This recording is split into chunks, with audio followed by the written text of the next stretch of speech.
Welcome in everyone to the VESL Call of Duty High School Qualifiers. I'm Vaudeville and we got OG Susano here in the booth yet again for a $12,000 tournament. This is the B stream. The A stream will be on VESL GG. But Susano, how do you feel about some Modern Warfare 3 action here this week? I'm excited as can be. I'm like a dog hunting during pheasant season. I'm yanking at the chain. I'm ready to get this one going. Especially since the CDL just started and we just got out of week 1. It's a great time to be a Call of Duty fan after this huge 6-month break. Oh man, it's been way too long of a break and we're so ready to get into things. But before we do that, we got to go through some scheduling, then the pricing, and some other stuff in the background. So let's talk about the schedule that we have for today. We have 4 matches that'll be on this stream, starting on our side with West Mecklenburg versus Monroe, Wake Young Men's and Women's Leadership Academy versus West Charlotte. And after that, we got Rocky River versus South Mech, and then Lee County B versus Riverside to end off the day there. As you can see, the times, we'll stick to them as best as we can, but it's all best of 3s across the board. Some of these may go longer than others. We'll keep it going as best as we can there. Nonetheless, though, we do want to talk about the prizing. $12,000 being given away to the top teams. And you got to be placing top 30 to get any of it. But if you want that lion's share, $8,000, Susano, you got to get first place. Something to aspire for, something to attain, something that we all want at the end of the day, Vaudeville. I mean, $8,000, that's a pretty penny in the back pocket right there. It's a lot of money and a lot of great times to be had for the teams that are competing throughout the competition this week. Group stages for the next 2 days, and after that, the bracket stage where things conclude hopefully on a Thursday if the schedule keeps up with it. But we also got a giveaway of some Modern Warfare 3 copies going on the main stream, so make sure you tune in then if you want to win. youtube.com/VESLGG. Type ! Giveaway in the chat. And I heard if you say Susano sent you, you'll have better odds. Not actually, but that's what we're hearing. Hey, just word on the street, word on the street. You go to that alleyway, you tell them, hey, the big OG sent me, and we're not saying legally, liably, we're not saying anything, but just letting you know. Exactly. And we have our maps here, Susano. So tell me a little bit about the maps, the game modes that we're to expect with this best of 3 and how things will progress here for those that are watching at home. Well, the biggest thing, since it is a best of 3, we could potentially be only seeing Hardpoint and Search and Destroy. So those are going to be our 2 biggest modes that we're going to be kind of iterating, talking about today. The third one going to be Control, should we get there. But the first 2 maps will be Skid Row, Hardpoint. Bit of an interesting one. And then the second map for Search and Destroy will be the classic map, High Rise. Oh, man, I'm excited for that one. 3 classic lanes, a bit of some verticality going into it with the helipad and the blue tunnels. But there's a lot to be said about these ones, Vaudeville. I'm most excited for that one, if you couldn't already tell, for my energy levels right there. Yeah, we were talking a little bit about like our favorite game modes. Let us know in chat what your favorite game mode is in the new Call of Duty as well. I've been playing a lot of zombies. I really like how it looks, and it's cool that it's kind of like open world compared to some of the other zombies games that are out there. But I always die and lose all my stuff, so it sucks. But we don't have to talk about that. We got to talk about this match here. We have the teams of West Mecklenburg versus Monroe. Monroe will be team 1, and West Mech will be team 2 in map 1, and swapping things in map 2. Just depending on where their spawns are going to be for the most part there. Is there really much of an advantage or disadvantage depending on which side you start for either of these maps, Susano? I would say in Search and Destroy and Hardpoint, definitely, because of the fact that Search and Destroy, sometimes you have better setups when you're on certain sides of the map. So you might be preferred to Team 1 or Team 2, depending on the map. Hardpoint, well, you get good side depending on where you spawn. So you immediately get that Team 2 spawn or that Team 1 spawn. That is a big thing to kind of know when you're going into it, because other teams, if they're on the wrong side, their objective is hit the brake, get into the hard point, and then immediately set up for those second spawns. But if you're on good side, then your objective is protect that spawn line at all costs. You want to play towards that 50-yard line, play towards that first hill, not allowing anything to get in, and so that you can maintain an easy facility of moving through between P1 and P2.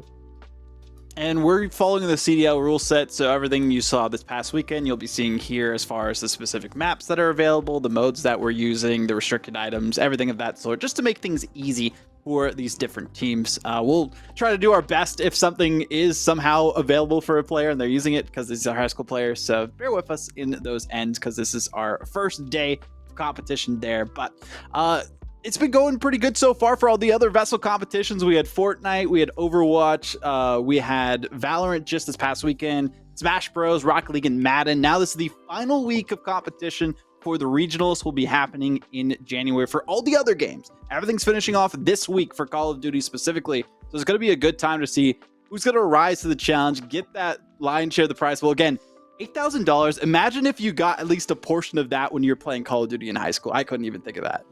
That's what I wanted to highlight. In high school, I mean, when I was in high school, the best thing that we had was like a Super Smash Bros. Like underground circuit. So, you know, the admins didn't know nothing about that one. But that was like the best thing we had. Now, kids are coming here, being able to play for thousands of dollars. I mean, that's amazing. And we want to give big shout out to VESL, because VESL are really the ones that are here enabling these opportunities for these youngsters to be able to get themselves in good positions. And hey, you know, with high school being such a nice competitive tier into the path to pro, then, you know, these are early on clips to legendary careers. We could be talking about some of these players for, you know, centuries, not even centuries, maybe decades to come.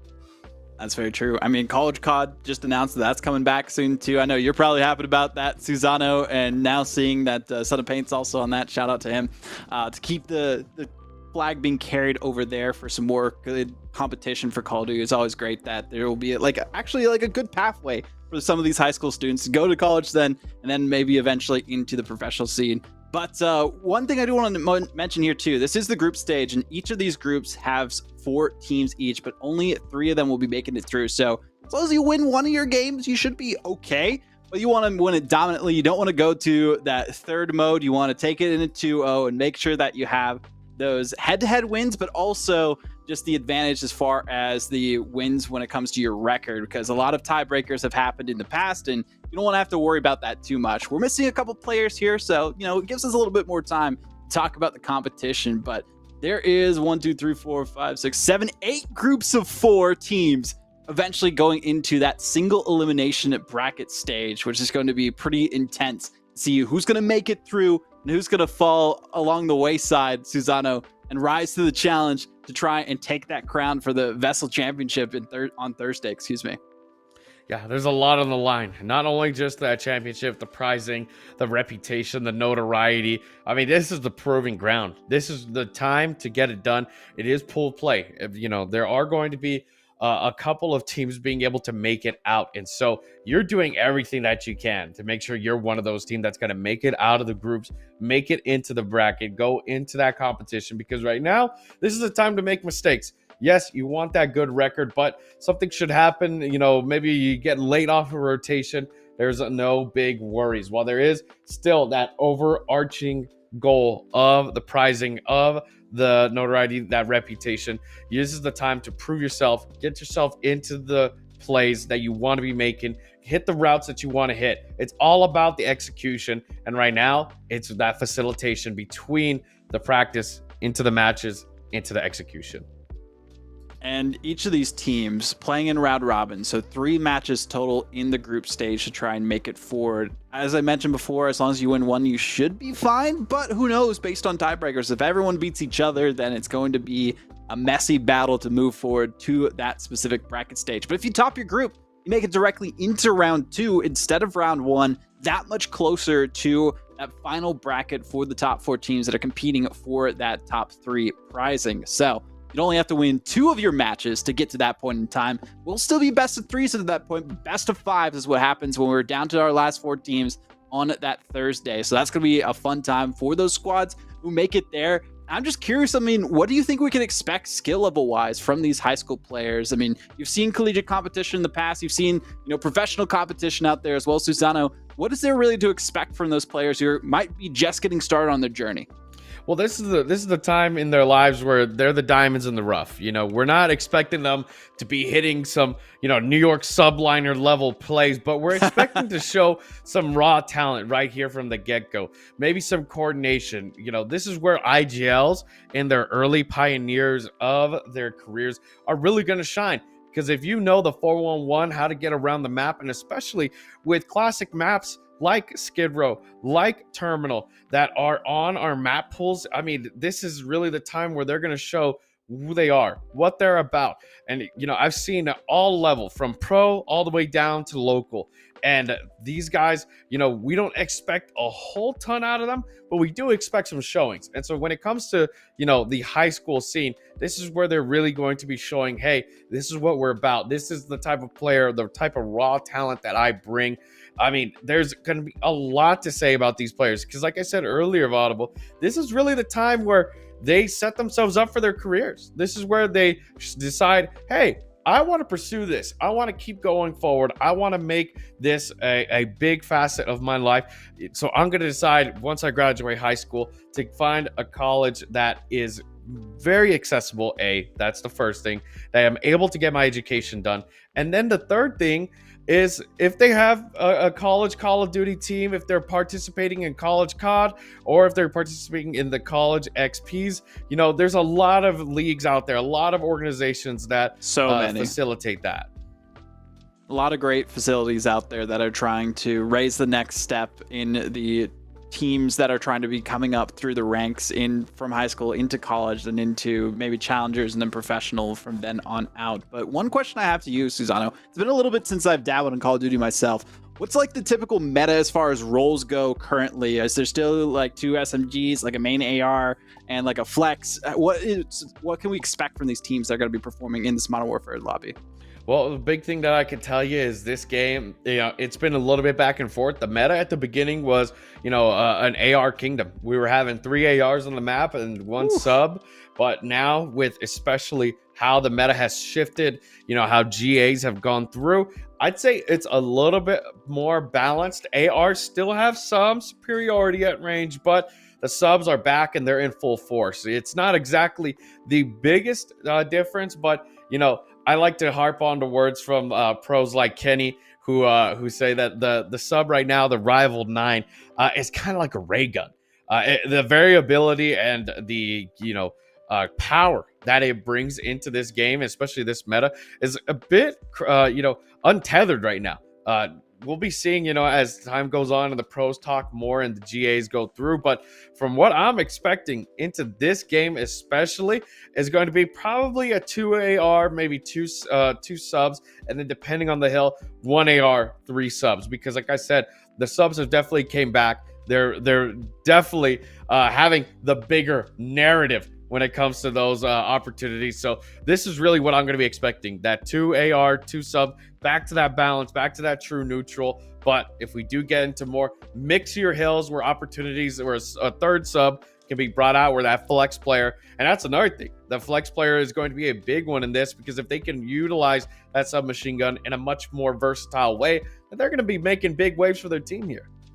And that's what I'm excited to see too, especially once we get to a game mode like Control, having that flex player be able to just be wherever they want on the map and helping their team out as they're trying to get on to those objectives and make sure that, yeah, they can get kills here and there, but that's not their exact goal. They're there to just push into those sites and make it difficult for the other team. So I'm curious on what the strategy is going to be that we see from these players, if it's going to be as fully fleshed out as we typically do see at the collegiate level and on, or if they're just getting their baby steps and they've just been playing some COD online. They haven't played any rank because it's not out yet. They've been having some fun with their friends. They just got their friends at school to come together and make a team. They don't know exactly what the roles are like yet, but we'll see once we get into that specifically. But we are still missing a player here, so we're going to be taking a quick break. Hopefully not too long. We'll be back with our first matchup of West Mecklenburg versus Monroe after this.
Welcome back, everyone, and we have some unfortunate news, but some okay news. I guess you could say unfortunate for West Mecklenburg as they have to play 3v4 in this matchup, but the match is still going to go on because we want these teams to play and give them the best chance that they can. And a forfeit's not going to help their record if they do somehow get that fourth player later on in their other matches in the group stage. So, hey, they're here to play, and we talked about some crazy shenanigans that could go on just because there's no CDL game mode actually in the game yet. Well, this is one of those things, Susano. You know, you pay the dime, you get the whole song, and well, we're here to hear the whole song, and we're gonna play it out. I mean, look, at the end of the day, this is their decision. They want to play it, they got it, and so we're putting our full faith and trust in the 3v4. But you know, there might need to be an age rating depending on the type of battle that we're gonna be seeing here. But I'm excited. I mean, that just shows these squads want to play, and they're here to play. They want to get it done. So who are we to deny them? Who are we? Exactly. Who are we to stop them from having a good time? We were asking the admins in the background, like, how much they're going to police the CDL rule set. We don't know right now. We'll get that answer later after the next break, but still. So we might see some, like, crazy weapons being used. I don't know if necessarily we're going to, like, stop everything and be like, hey, we got to reset this because you can't use an RPG. It is what it is. look, if it's a 3v4 vaultable, I'm not saying that I would get mad if I see an LMG gets popped out, somebody's holding a sniper with a lane. Like, okay, look, you know, get a little unprofessional here. I'm allowing it. You're accepting the 3v4. Hey, everything's unrestricted. Go for it, my friend, because I don't know what else to do for you at that point. That's gonna be a difficult one. But like you said, if we see an RPG get popped out, you know, I'm looking the other way. Yeah, what happened there? I didn't see anything. Yeah, what happened with that P1? P1 just broke, you know, somehow. But it's just gone. It's gone. Taken off the map completely. Yeah. I'm just curious what the strategy is going to be for them for search and destroy specifically, because like they can have things go their way if they get that first blood every time. That'll basically even it up. I mean, that's basically what happened in Valorant, but it was a lot harder because it's like, okay, you get some information, you tie things up, but then it's like you don't really have anyone left in that round afterwards. And it's kind of similar to what you see with Search and Destroy. If you lose that player early on, you can't like get information on where everyone else might be positioning on the map itself. So it's like you're already at that disadvantage from the get-go, trying to figure out where to go from there. So you gotta hope someone's gonna pop off on that team. But every time last week we saw someone be down a player, none of them won. They at most got like 6 rounds then. So we'll see how many rounds of search these teams can get as they are down this player here. But still, it looks like we're trying to get into this lobby as we can. And, you know, it is what it is, Susano. New game.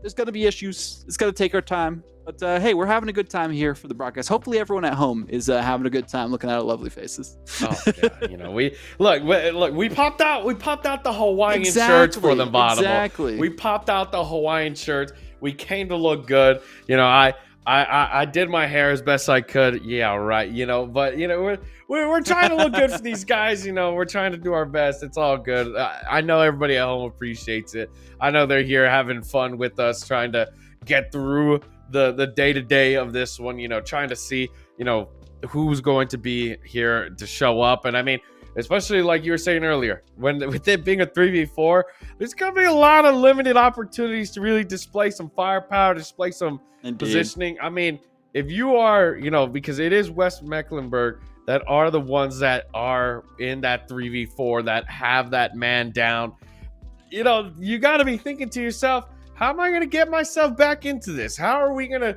regain, especially? Because the thing about it like this, you know, it happens a lot in the challenger scene where the tournament's in the morning and then your teammate's still asleep. Man, that happens in every esport. There's always somebody sleeping in. They don't know that alarms exist and that you actually have to make your matches. But, you know, there's no excuses here. Maybe they were just late getting back from school, though. That could be the case. I mean, it's finals week for a lot of people, too. So that's something to worry about as well. Nonetheless, though, hey, we got Skid Row, we got Hardpoint. Or wait, it shouldn't be Hardpoint, right? It should be Search and Destroy. It is Hardpoint, yes. Oh, okay, that's right, that's right. I got it mixed up on my end. That's on me. Oh man, but this looks like this is the West Mecklenburg team. So Skid Row, Hardpoint. What are you thinking about what we can expect from this one? Look, I'm thinking about this right now. I'm thinking that with P1 being in such close corners, how, you know, Invader, Pine, and Emerson are going to be able to really break this one without that fourth man. But they go, they attest, and they push through anyways. I mean, looking at it right now, they're fighting under a convenience store. Nothing big happening just yet. And you see, you know, this is what I was talking about earlier. if you don't lock onto these targets, like, they are going to get away from you. And that's exactly what happened right there. But Pine is still able to open up, get the kill. They're up 7-1 right now. It's pretty decent. I mean, you talked about the Rival 9 being that main SMG that people have been using, kind of like a ray gun. We're seeing how effective it is so far for Prayed Pine. 2 kills in a row. Pretty good, defending this hardpoint as best they can. And I'm loving the angle that they're taking too, making sure that they are just going to be away from any of the sight lines, opening on to the point, and be prepared for any angle that the other team's going to be coming from. And I just want to show some love to West Mech right now, because they're currently 30-1 on 5-1. There we go. You know, they're absolutely doing insane here. That's a crazy stat line, especially for a team that's already down within the first hill. They grab majority. They're looking for second right now, and already making their way over. That's Emerson with the rotation. Monroe High, they're running together, which is a good valiant silver lining, but they're not even near this site at all. And Emerson's holding down with the MCW. This is elementary COD at its finest.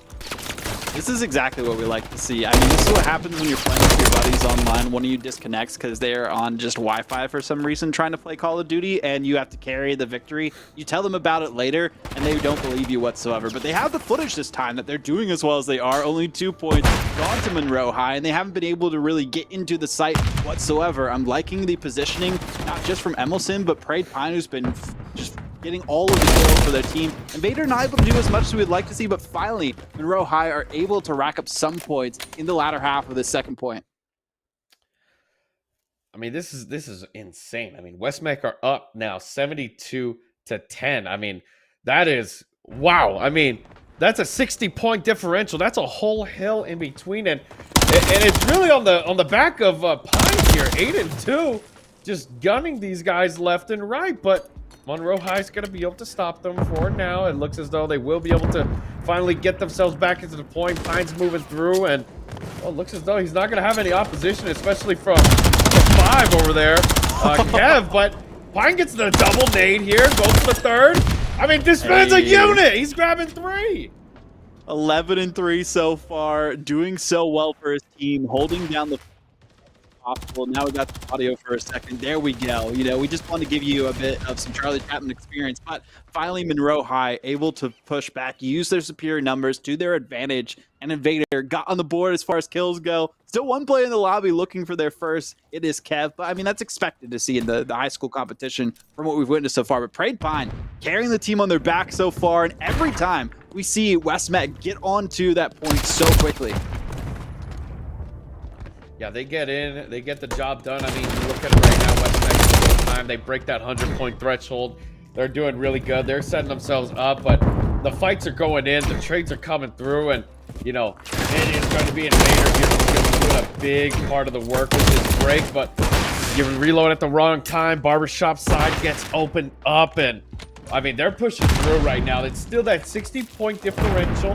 Not too much to worry about, but if you're West Mech, you're doing amazing so far. You've got this 3v4 in hand. You're able to get these rotations. I mean, they're going for this last break right here. Not too bad, but it's going to be all in the back of Prayed Pine once again. Stop shooting here. This is what we were talking about before. You need to keep that RT, that right trigger moving. Ran out of ammo at the end there too. Had to reload and was shot in the back instead. So not the greatest look for there. But T-Towels doing everything that they can for Monroe High to try and push this back. But look at the difference in point totals. I mean, even with the gun battles that are happening, that are being won by Monroe High, it still hasn't been able to be proven to be enough for Monroe to get the advantage. But this is the first time, I think, the entire game that they've been able to capture a point first. Yeah, I mean, this is looking very interesting right here. I mean, Invader, you gotta be able to do something there. You gotta be able to hold it down, but Monroe High are gonna be able to use their superior numbers to be able to push them back. That was Cray with that nasty 3 right there. Currently on the 6th streak. T-Towels is with him as well, but he will be taken down, and it looks as though it's gonna be Prayed Pine, the man himself. But from a blessing and a prayer from above. That's got to be a cruise missile slamming down that position to stop them.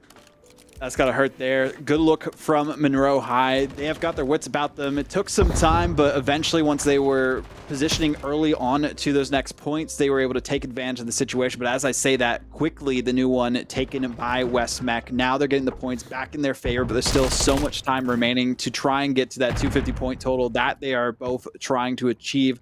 Right now, West Mech holding on to it. Prayed Pine looking out for it, but we're looking at Cray, who's been doing pretty well for themselves, but not well enough stop anyone there. Yeah, but here we are now. Convenience store battle going through. T-Towels goes for the the dolphin dive. Unfortunately, peaks the wrong angle. It's just a 50-50 situation, but all good because you've got Prayed Pine still within this P1 doing some work out here. But T-Towels going to be the dagger in this situation for him. The Renetti going off per the usual, at the usual.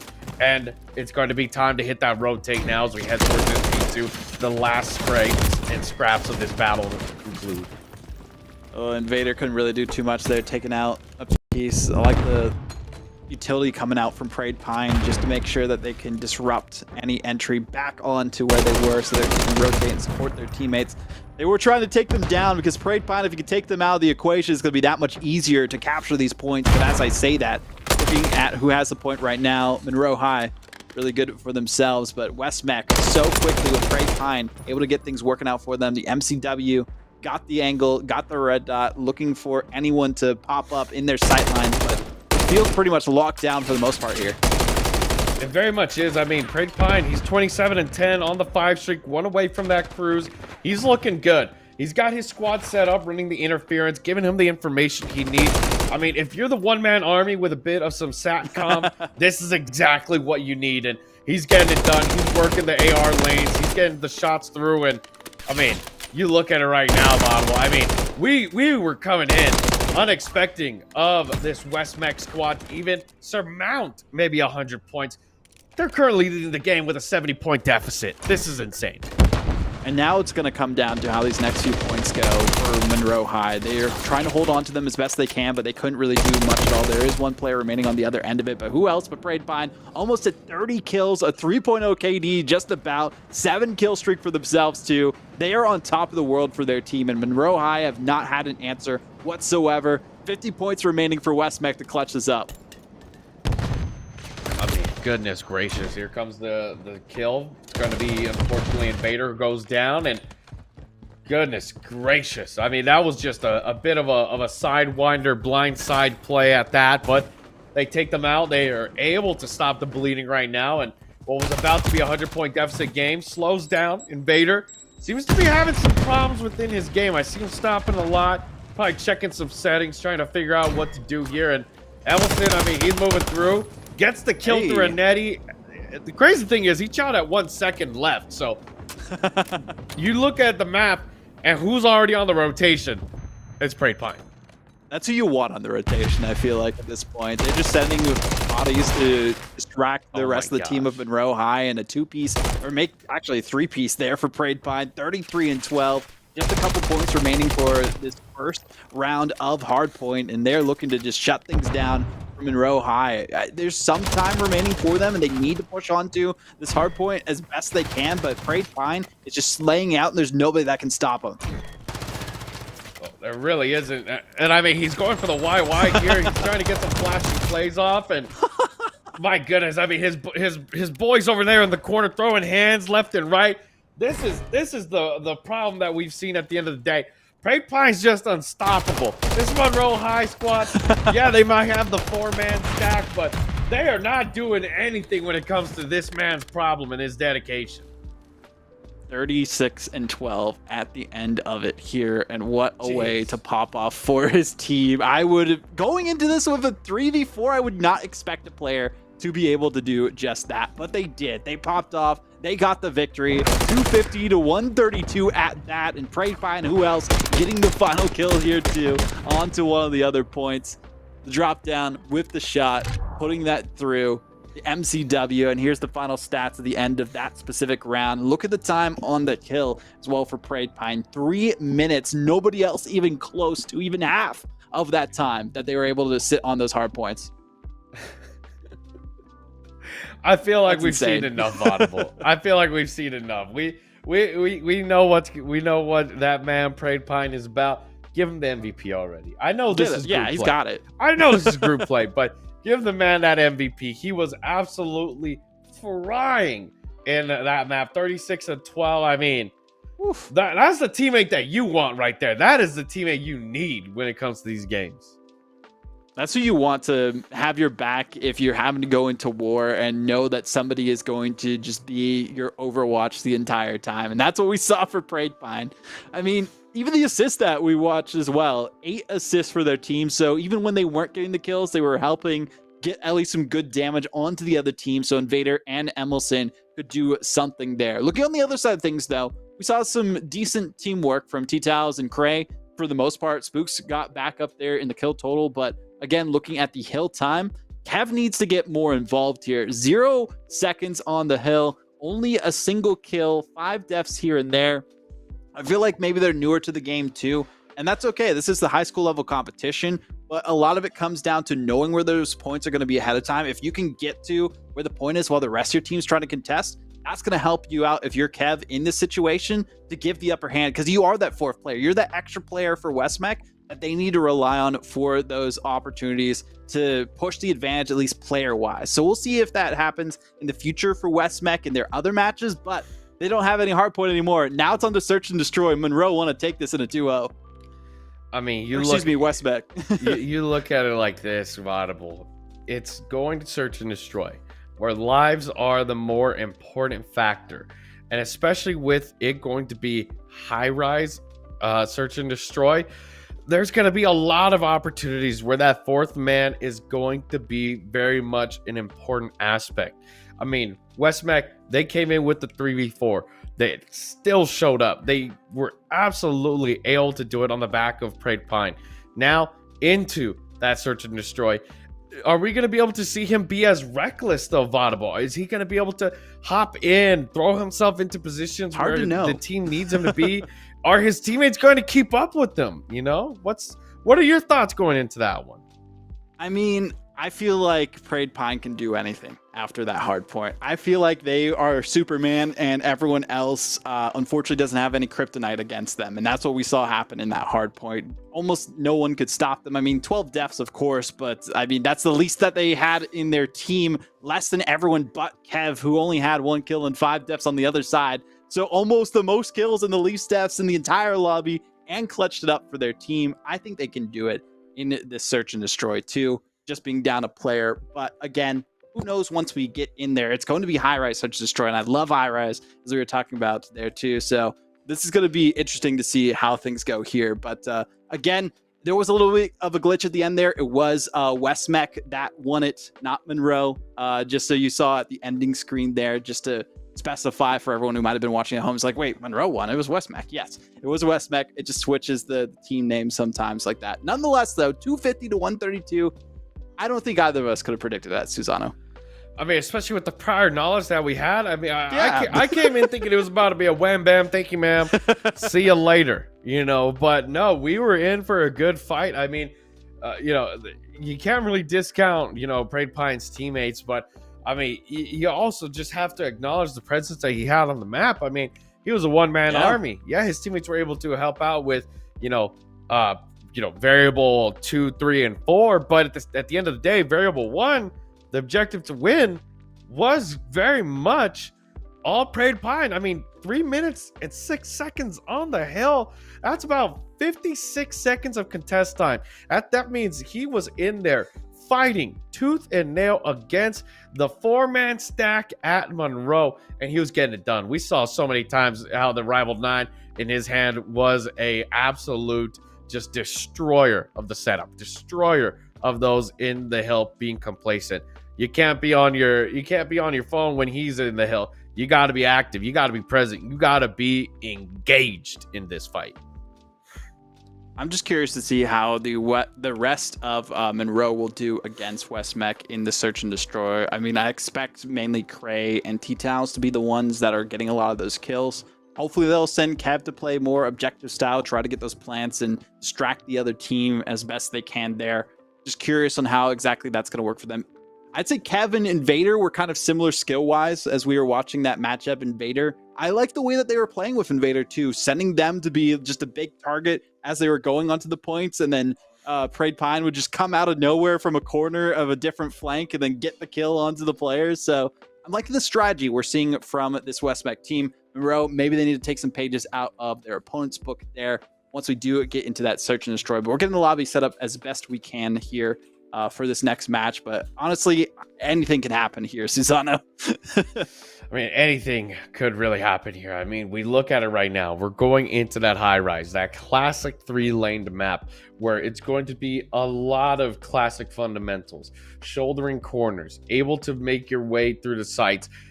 Biggest thing, taking and denying map coverage, being able to hold themselves into that accountability to be able to push themselves forward, have that opportunity to slow down the other team, get their advances stuck and without their way. I mean, you look at it like this. If you're not going to be a wave maker here, a playmaker, someone who's going to make that decision for the rest of the opportunity here, then it's not going to be your game. You need to be the one to make the play here. Okay, well, we'll see how things go. Apparently, that was a Codcaster issue as well with the way that the teams were reversed as before. But it looks like it's 3v3 now between these two teams. Am I wrong? I guess it is 3v3. I think you might be right. I guess they're trying to make it a little more equal here. Yeah, T-Tal's not in the lobby for Monroe High, so West Mech and Monroe High, this is going to be even between these two. Okay, they're ending the match. They didn't get their fourth player, and I was about to say, it's like, okay, I gentlemen's agreement.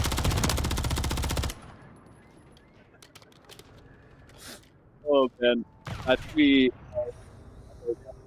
got reset it, get everything set up again. You know, players having connection issues, and that might have been what happened to one of the players for Monroe last time too. So getting things set up as best we can. You know, new game, new Call of Duty. You think at this point they might have things figured out, but again, it's a different dev team every single cycle, so it's kind of hard to like carry that stuff over afterwards.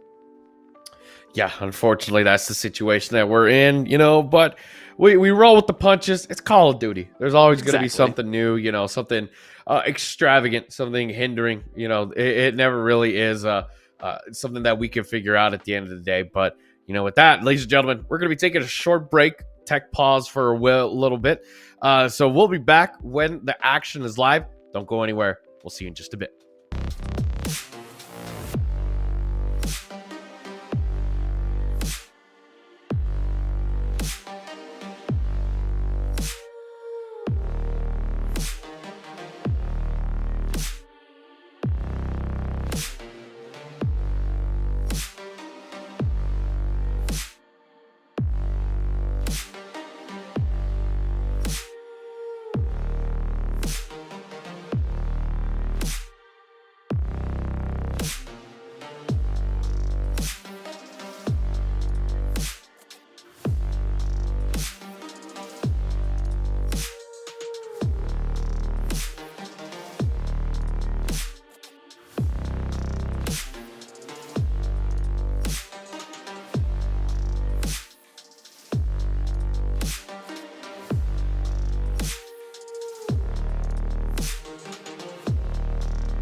Welcome back, everyone. High Rise, Search and Destroy. Why is this your favorite map, you would say, Susano, to watch in like a competitive setting? Oh my goodness.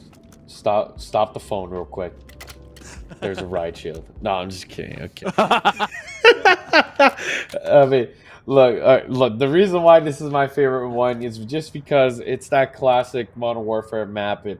It has a lot of history behind it, trick shotting, you know, there have been many things that have been done on this map, and so the history that's behind it is why it's my favorite. But other than that, it's also a very fun map to play out. So we'll see that play out here exactly as we make our way over to A. And, well, already these teammates are going to be the ones to take down Great Pine, and West Mech are trying their best to recover after losing their LeBron. That's the toughest part, too. Early injury, out for the season, and then Emerson has to carry forward, but taken out from behind. And this is kind of what we expected to see going into a search and destroy between these two teams, that Monroe would take advantage of that player advantage that they have. But Prey, we talked about them doing well in the last series, or the last map at least, for High Rise. Now, or not High Rise, excuse me, Hardpoint. And then doing pretty well for themselves. 2 kills to their name, taking out 2/3 of the West Mech team in that first round. I mean, you saw Prey Punt. He was going for the aggressive play, trying to kind of emulate what he did in that hard point. Didn't exactly play out very too well, but hey, he's trying his best. He's like I said earlier, he's the LeBron of the squad. He's trying to carry this squad on his back. He's making a move right now, getting aggressive, and it may play out in his favor, it may not, but with the explosions going through and the oiler getting blown up, that's going to take out your whole right lane, but Emerson's not going down without a fight. I like to see it from Emerson. 2 kills now for their team. Having to carry the torch because both their teammates are down 2 rounds in a row. Got almost. No, they did get another one, but it doesn't matter at that point because they are going to be eliminated yet again. 2 quick rounds in a row for Monroe High. They're going to be feeling pretty confident about this so far. And Spook in this one as well. Taking down Emerson. I mean, 3v1. Not really too much you could do that situation where they're all coming from different angles. I mean, it's the manpower at the end of the day. I mean, honestly, if I was West Mech here and I knew that I was going to have to really rely on the manpower, I might have just FF'd the map too. Said, all right, we'll bring it back into control, because I'm not going to lie to you, Audible. I mean, it is really a severity when you think about it like this. In a search and destroy map where lives are everything, you don't even have your 4th one. So this is going to be a bit of a difficult one to try and understand and, you know, insinuate the type of victories that you could have, because, I mean, it's just not going to be in the cards. Just got to do everything you can, and Prayed Pine lasting longer than we've seen them last so far. T-Towels did manage to take down 1 player, looks at Emerson just patiently waiting there in the corridor too, behind the crate, and takes them down a peg. But Prayed Pine, you talked about having, you know, LeBron, your star player available. Now they're doing everything that they can. They finally get 1 taken down, somehow get out of the way for a second there too, looking for any angle afterwards to see where the rest of the players on Monroe High are. Now it's a 1v1 situation though. I don't know what's going to happen here, Susano. Oh my goodness. I mean, goodness gracious. That was beautifully done. You're in the 1v3 scenario. You know what you need to do. And Prey Pine, I mean, he plays it to the T. He goes 1 by 1. Each and every one of them gets taken down. And then when it comes to the final battle, he goes for the drop shot. That's just some good movement and awareness. And that wins them their first round. This is not going to be too big of a one-sided fight after all. I also like that Emerson really stepping up for this team. Every round so far been able to get at least a kill. Prayed Pine didn't have to fully clutch against Monroe there as well. So good looks from the rest of the team. Invader getting some information for their squad, but now we're all eyes on Prayed Pine, the star of the show here, going for a different angle, but no, they're going to be taken down a peg quickly, and all eyes now on Emerson for West Mech to see what they can do. But as I say that, it's all up to Invader. All up to him indeed. And, well, he's unfortunately getting stuck out here towards the edge. Ooh. Will get taken down, and that's going to be another round now for the side of Monroe. So, West Mech, things are looking a bit bleak. You're down now 1-3, and this is go time. This is the opportunity to try and pole vault yourself back into this mix. If not, might have to be a GG's and get them back in the respawn. That's all you really can do at that point in time. They have so few lives remaining to their opponents every single round that they got to take their time, not rush forward and get overwhelmed like we've seen happen a couple of times here. Went towards the A-bomb side a couple of times and not really the best look from them, but now Mech, Vader just waiting back, maybe AFK for a second, it seems. Yeah, they're not moving at all, so I assume they're AFK. Watching on over the Parade Pine, though. Long shots down the mid lane and not really able to do too much there, but already Emelson taking down a peg. And Parade Pine. Uh-oh. Looking at it now, though. T-Towels, Cray, unfortunately, not going to be able to get the dice here just yet, but it's a 1v3. Vader's making some moves, looking like some good movement here, but with a 1v3 in hand, I mean, there is a lot to be said for the side of Monroe High. They're the ones who are going to have to deny him to be able to push and just take him out and get that 1-4 set. Trying to go up the stairs so many times, but couldn't get it. I know that feeling. It's got to hurt, but, you know, nonetheless, not going to really work out for them. They do spot one player, do get a couple shots here, but aren't able to take them down whatsoever. Drop down from the helipad and finally take down that player there. Vader getting their first kill of SND, but don't have much time remaining. There is the slide that comes through, and no, they're not going to win the battle, so Monroe will win that round yet again. 4-1 now. Not a good look so far for Mech in S&D. Gotta do your best in that instance, man. I mean, he really was making some moves. He was able to grab one at least. I mean, that was his first kill of the whole game. And now Monroe, well, they're up 1-4, and it's looking like they might be calling game here pretty soon. Might be the case, especially with Monroe, with the way that they've been performing so far. Gotta see if they can keep things going this way.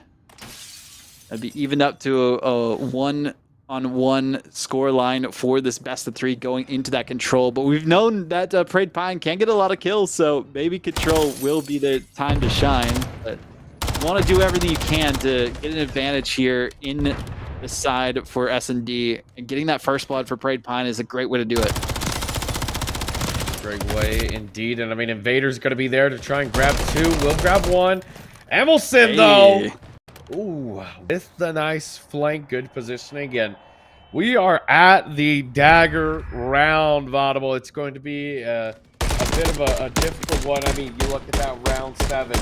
This is the round that Rambo Ray terms it. He coins the term, the dagger round, because this is really the opportunity. You, depending on the side, if you are that number 4, you get this win, you get this round. You call game, you check the king, and you get yourself into that win. But if you're Mech here with the 2, this could be the opportunity to upheave that power scaling. We'll see what happens here. Mech again on the attacking side. Trying to see if Cray is going to notice any players on the other end of this helipad, but nobody is just advancing in their zone. So a lot of people positioning by that B-bomb site. Curious where the rest of Monroe High are going to find these players, and eventually the first kill from Parade Pine goes out, but a good trade. Cray does take them down with a headshot. Beautifully done. They take out Parade Pine. That's going to be a big one for them, but oh no. Just a difficult scenario where you lose Emelson now, and Vader, unfortunately, in this scenario once again, but oh, he's going to slide through, get a kill, no. But goes down immediately, and that's going to be Mech, unfortunately, getting down in the round count once again. The dagger round goes in the favor of Monroe, and, well, it's time to call check. That it is one more round needed for Monroe High to tie up the series, force it to go to the 3rd game mode in control, and then all bets are off at that point in time based on what we saw, how Hardpoint went so well in the favor of Mech. But Search and Destroy doesn't seem to be the strong suit for Parade Pine. Emelson actually doing a decent job getting a kill almost every single round for their team as they can, but Monroe High, just the numbers advantage proving to be too much. Going to be a bit of a difficult one indeed, and so here we go now, 3v3, and it looks as though that we're going to be fighting for our lives here, and oh, Invader with a So close. very difficult opportunity there. Just down. Emelson able to grab the kill onto Cray. T-Towels takes out a big one onto Invader there. And well, it's going to be Emelson in this 1v2. Can they get it done to keep themselves alive? And shots are going to go through. The spray goes in and the scatterbrain ensues. So now it's time to get back in. They know where they are, but they actually saw the player. They don't hear them yet in the blue connector, so they're going to sneak around behind them towards the A site, see exactly where they're at. Putting the shots on, gets one down. Now it's a 1v1 situation. T-Towels got to see what angle they're coming from right behind the post, and they take them down a peg, and there we go. Now going for the defuse, and what a clutch of a play for Emelson. That is amazing. Great clutch out of Emelson there, and well, they keep themselves alive. 3-5 here, Vaudable, and it's looking interesting. 3 kills for Emelson at that time, too. Huge clutch for their team to make it interesting, at least for S&D. But how much is that going to help them here, Susanna? I mean, they still are down against the wall. One more round still needed for Monroe High to get the victory. Is there any strategy change-up we need to see? I think the biggest strategy change-up is maybe roll together as a squad. I feel like they've been really scattered out through the map. We've seen Emelson get a lot of cleanup kills, but it's going to be Prade Pine who really goes for those openers and tries to get it going. And, oh, I think we lost one of our observers to the scan repair, but the game continues. So there's no worry there, ladies and gentlemen.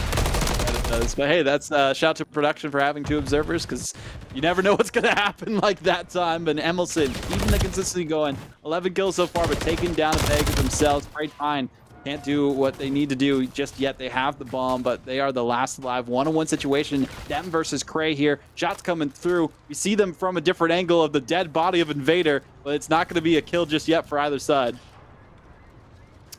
Not just yet. And now we take our focus towards the minimap, and you see parallels going on right here. Prade Pine's going to go for the rotate and the flank, but so is Cray. Pine sees the kill first and it visualizes it.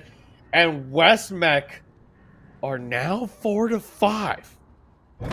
This is anybody's game at this point, Susano. I mean, a good clutch here from Prade Pine, but I don't know why you would go for the jump shot if you're Cray in that moment. Didn't have the angle. Prade Pine had the MCW, the just better vision from that point of view, and it didn't work out for Monroe High in that one-on-one engagement. So West Mech turning things around monumentally. They were down 2-5 at one point, now bring it within 1, but it could all end here if Monroe High clutch up.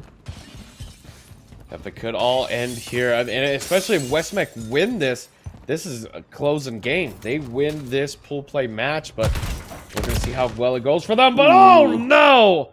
Prade Pine gets caught out at the wrong alley and gets absolutely slobbered out there, just denied it.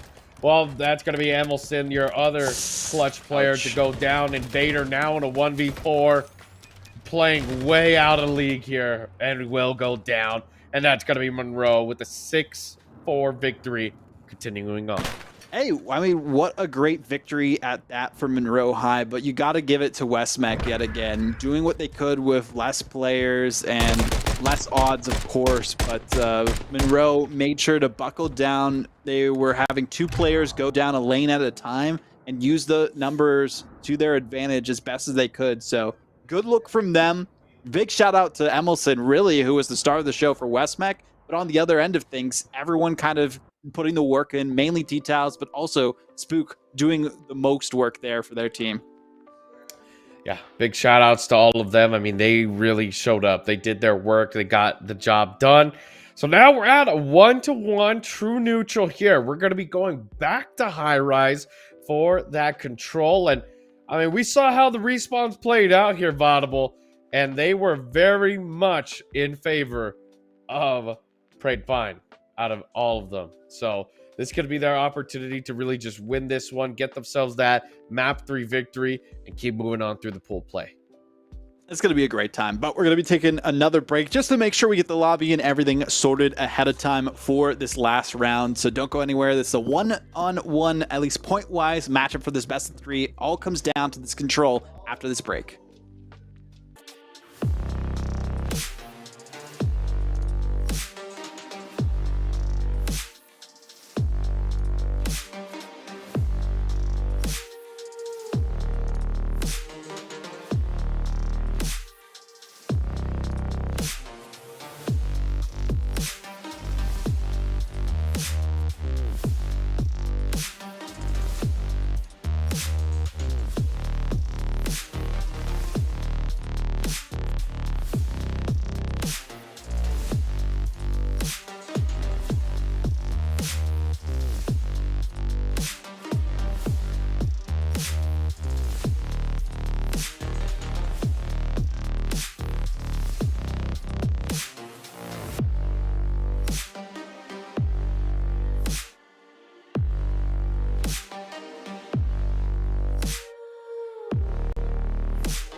It's a best of 3 down to the last matchup between these two teams. West Mech versus Monroe High. We're going back to high rise, this time for control. What can we expect with this mode, Susano?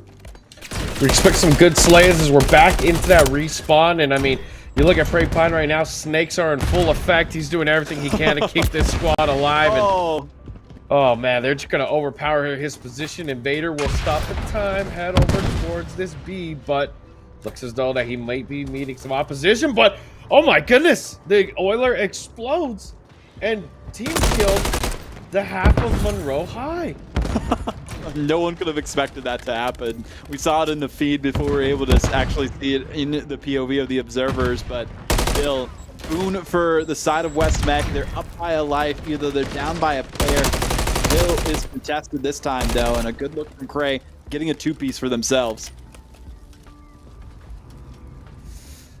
Bit interesting right here as T-Towels was able to stop this zone from progressing into the second pick, but looks as though that we're on our way over towards it right now with all these shots going through left and right. Red Pine's gonna get taken down, and 23 to 24, just 1 life differential, and looks as though we're back to the drawing board as B is now going to be our mode of transportation. But I mean, these lanes are being held down to the T, Audible. Pretty good positioning so far from Monroe High. Spook, who was the star of the show for the last time, finally getting their first kill. Cray with a 5-piece as well, 4 kill streak here. Another explosion goes forward. Prey Pine able to get some good looks onto the other team. 20 to 20 for the lives remaining. Only 32 seconds though. Somebody's got to get on to 1 weak point. Indeed, there's not too much time to fiddle around, and it looks as though the 2-stack will come into the lead. That's going to be Prey Pine and Emelson.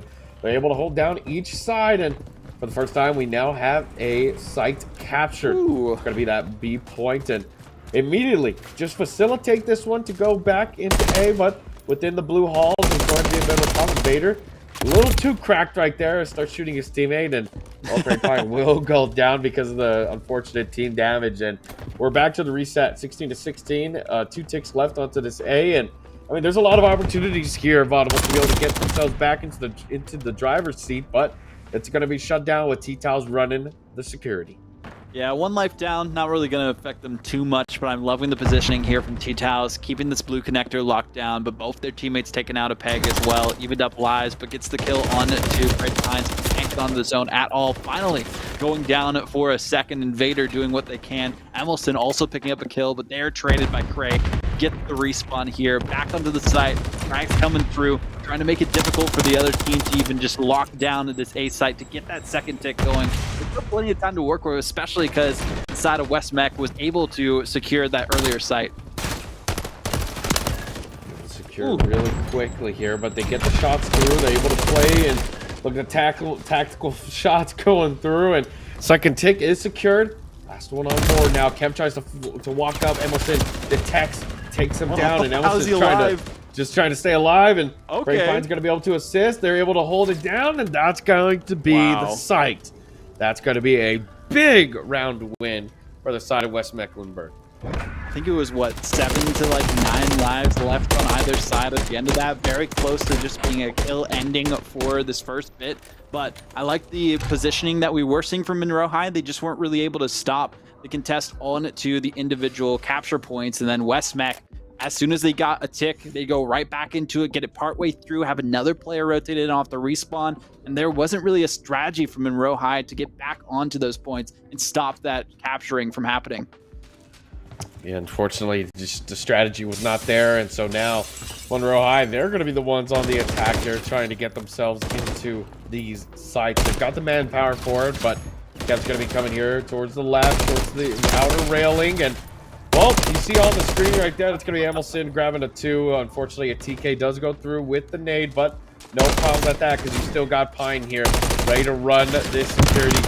And oh my goodness, wow, beautiful shots. Stops that play in its tracks, able to hold them off. Pulled out the Renetti. Always faster to switch to your sidearm than reloading, as we've heard time and time again in Call of Duty. And that's what we got to see on display there for a second. 26 to 25 for the lives. B-site, first tick taken for Monroe High. And the second one almost already. They got to quickly get onto B. They're giving them so much room to work with. Right before the second pick was taken, the grenade comes through, but though also the 2Ps, excuse me, from Prade Pine, 13-9, looking really good for their team. Yep, they're looking real good here, and right now it's got to be 40 seconds left. Prade Pine needs to go big. Absolutely taking down these players. That's one.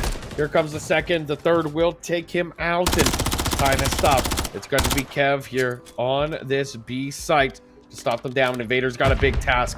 Stop this tick progress. It looks as though that there's a 2-stack now ensuing. He's going in for the kill. Too much scatter shot will take him out, and the explosion goes through for the Oiler onto the left side of A. That cleans it up, but the dice has been given.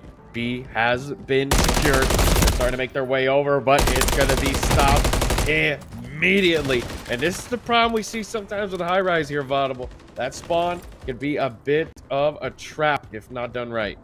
Also, I think it's an issue that we do see the Alucard skin being used by Prade Pine. They wouldn't stand out as much to be easily targeted when there's 2 players. They know if they take out Prade Pine, it's going to be easier for them to capture these objectives, and that's what's been happening so far. Take down the Vampire, and you will vanquish the rest of them. Very much so. It's like poetry. It rhymes, really. You know, if you're a big watcher of Helsing, you already know just the implications of that one. You know, references aside. Still, that's going to be a big round for the side of Monroe. They're fighting back tooth and nail, and we're at a 1-1. It's not over yet, ladies and gentlemen. That was a really quick one from them, too. It really boiled down to when there was the 2 players from Monroe on both of the objectives. They were splitting the vision from the other team. We saw Invader try to get towards the B point, and they weren't really able to do anything. They jumped onto the site. They were taken down really quickly, and that's when things snowballed from there. They got control of that B objective, and it was just a moot point from then on out. You talked about those spawns, exactly what we saw for West Mech, and then as I mentioned before, easy to see who to target out of the bunch. As we saw Prade Pine go down a couple of times, and there wasn't really much that Monroe High could do. So a lot less close than it was for that first round. This is the time to turn it around for West Mech. Yeah, big opportunity to get some huge gainage here, and well, they're going to be going for it, and that's going to be Emerson denying the first kill onto Cray.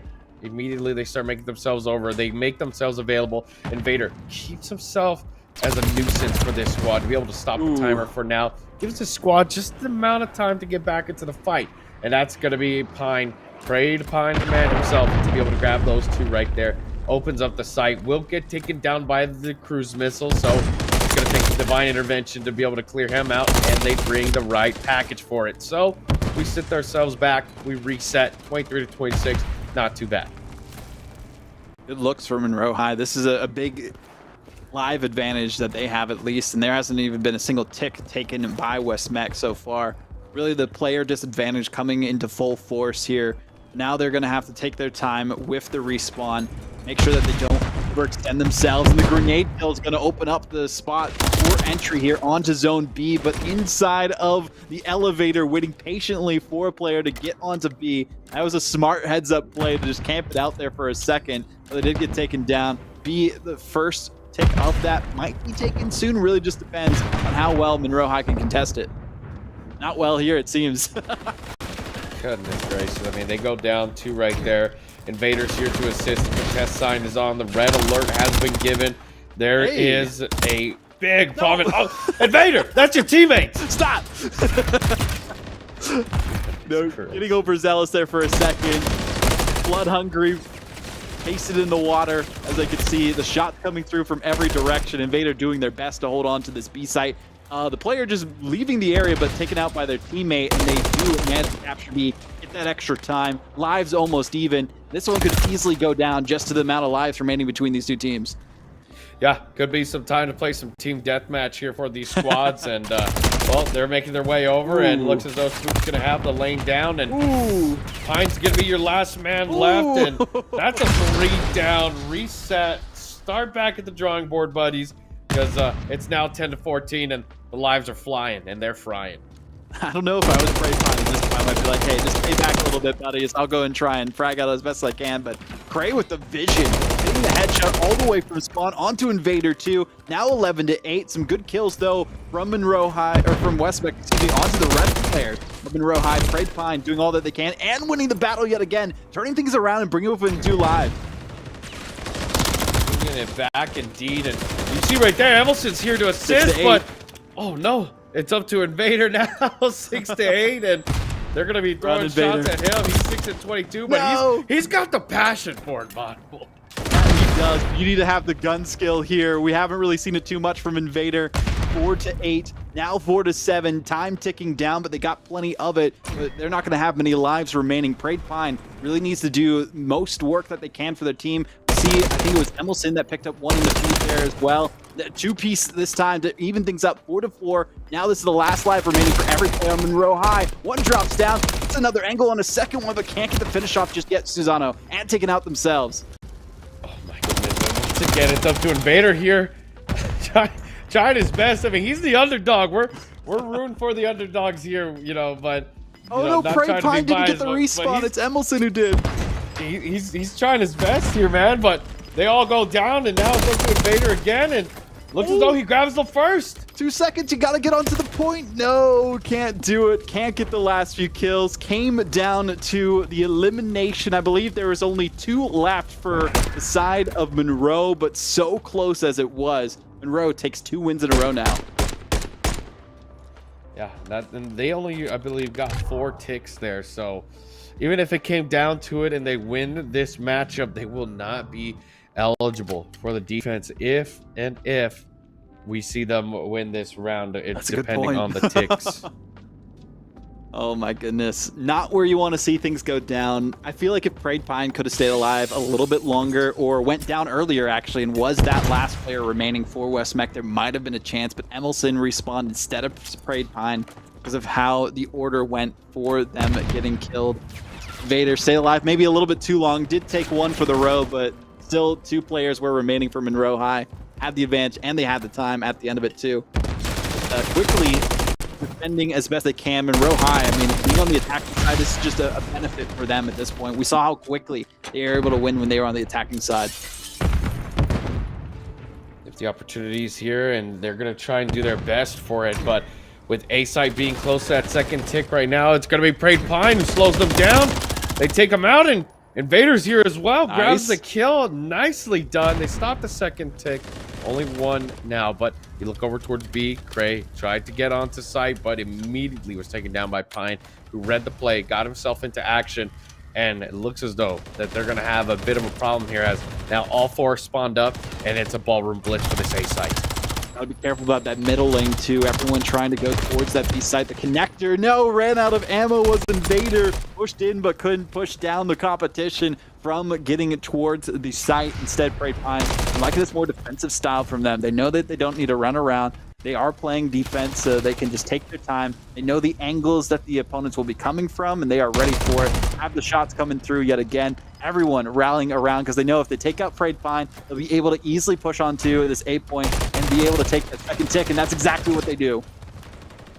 They're already here. The influence is on. That's a 3 stack. The site is moving fast. No teams are going to be able to stop them. But Emelson's here and ready to be a thorn in their side, and they start making the play, and the explosions go through, and that's a good defensive hold. On the rotation through blue connector, takes them out from behind and gets the kill here as well. Zone progress ticking down even more so, and the rest of their team trying to back them up. But Emelson, I can't even believe they were able to last that long, and they might just time out the other squad if they can't get an objective fast enough. Prayed Pine looking to prey on the weakness and downfall of their opponents here. Not many seconds remaining. They do contest the objective, but time does tick down. It will be going to that final round in the final game mode here, Susano, in our first game of the day. Who would have predicted this? I mean, us going the absolute distance here is just amazing. I mean, you see right here, Emelson, doesn't even matter that Pine's in the way. Wants that kill, is willing to do everything. And we do the math here, and it looks as though that West Mech were able to hold out just long enough that they will be the ones, I believe, if the math is correct and everything is right, on the defense, and they are. Wow. Defense went so well for them that time. If they can keep the strategy going, playing more defensive, Emelson being on the flank. I mean, even Invaders staying alive as long as they were before. That is the strategy. Emelson, I'd say, clutched that round for their team. We'll see what changes this time for Monroe High's strategy, but all rallying around A. They know if they can take down the team, they'll be able to get those ticks easily enough, but took them a little bit too long. They were barely stopped for the third tick, and that stopped their entire journey to this win in the series. Look at right there. My gosh, I mean, he's 43 and 26 right now. Wow. is really trying to get this one on the shoulders of giants here, but Prey just laying down. I mean, he's getting it done. He's getting the job done right there. Can't deny it.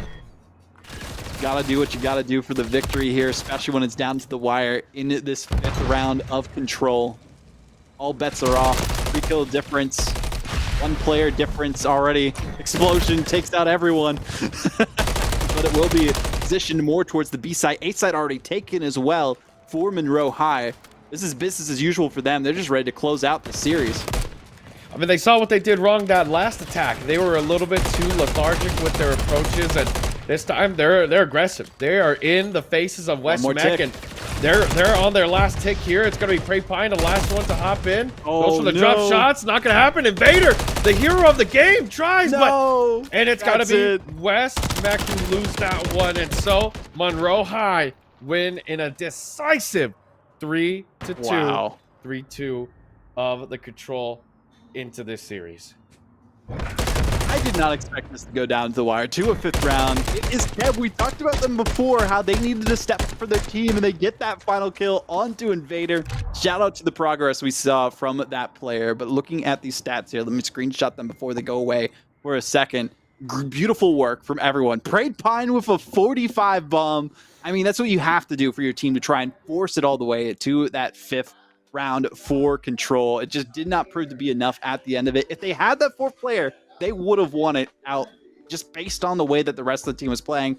But they gave it their all. That is the closest we have seen a player or a team be down a player these last 2 weeks be able to almost win a series. And I know West Mech are hoping that they can play that back later. But hey, they at least got 1 round for themselves so that they have that advantage going into any tiebreakers if they can get that 4th player onto their team for their next matches. And that's going to be huge for them. Yeah, that'll be a big talking point for them to be able to go through, have that opportunity. But let's just hope that they get that 4th player soon, because that squad has some real good advantages, some good ceilings that they can work with. But we'll be seeing them go on into the pool play as we get ready for our next matchup. I mean, it was insane. I mean, we did not expect that one to go that far, Vaudable. Really, let's be honest here. That was a pretty crazy matchup, but we are a little bit behind on the time so far, so we're going to be quickly heading on to a break. Then after that, we have Wake Young Men's and Women's Leadership Academy, say that 10 times fast, versus West Charlotte after this break.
One match down. Here's another one to go. Still a couple more on the evening, but this is Wake Leadership versus West Charlotte. Starting with some talking about what map we wanted to see coming up next. And Susano, you predicted this one somehow.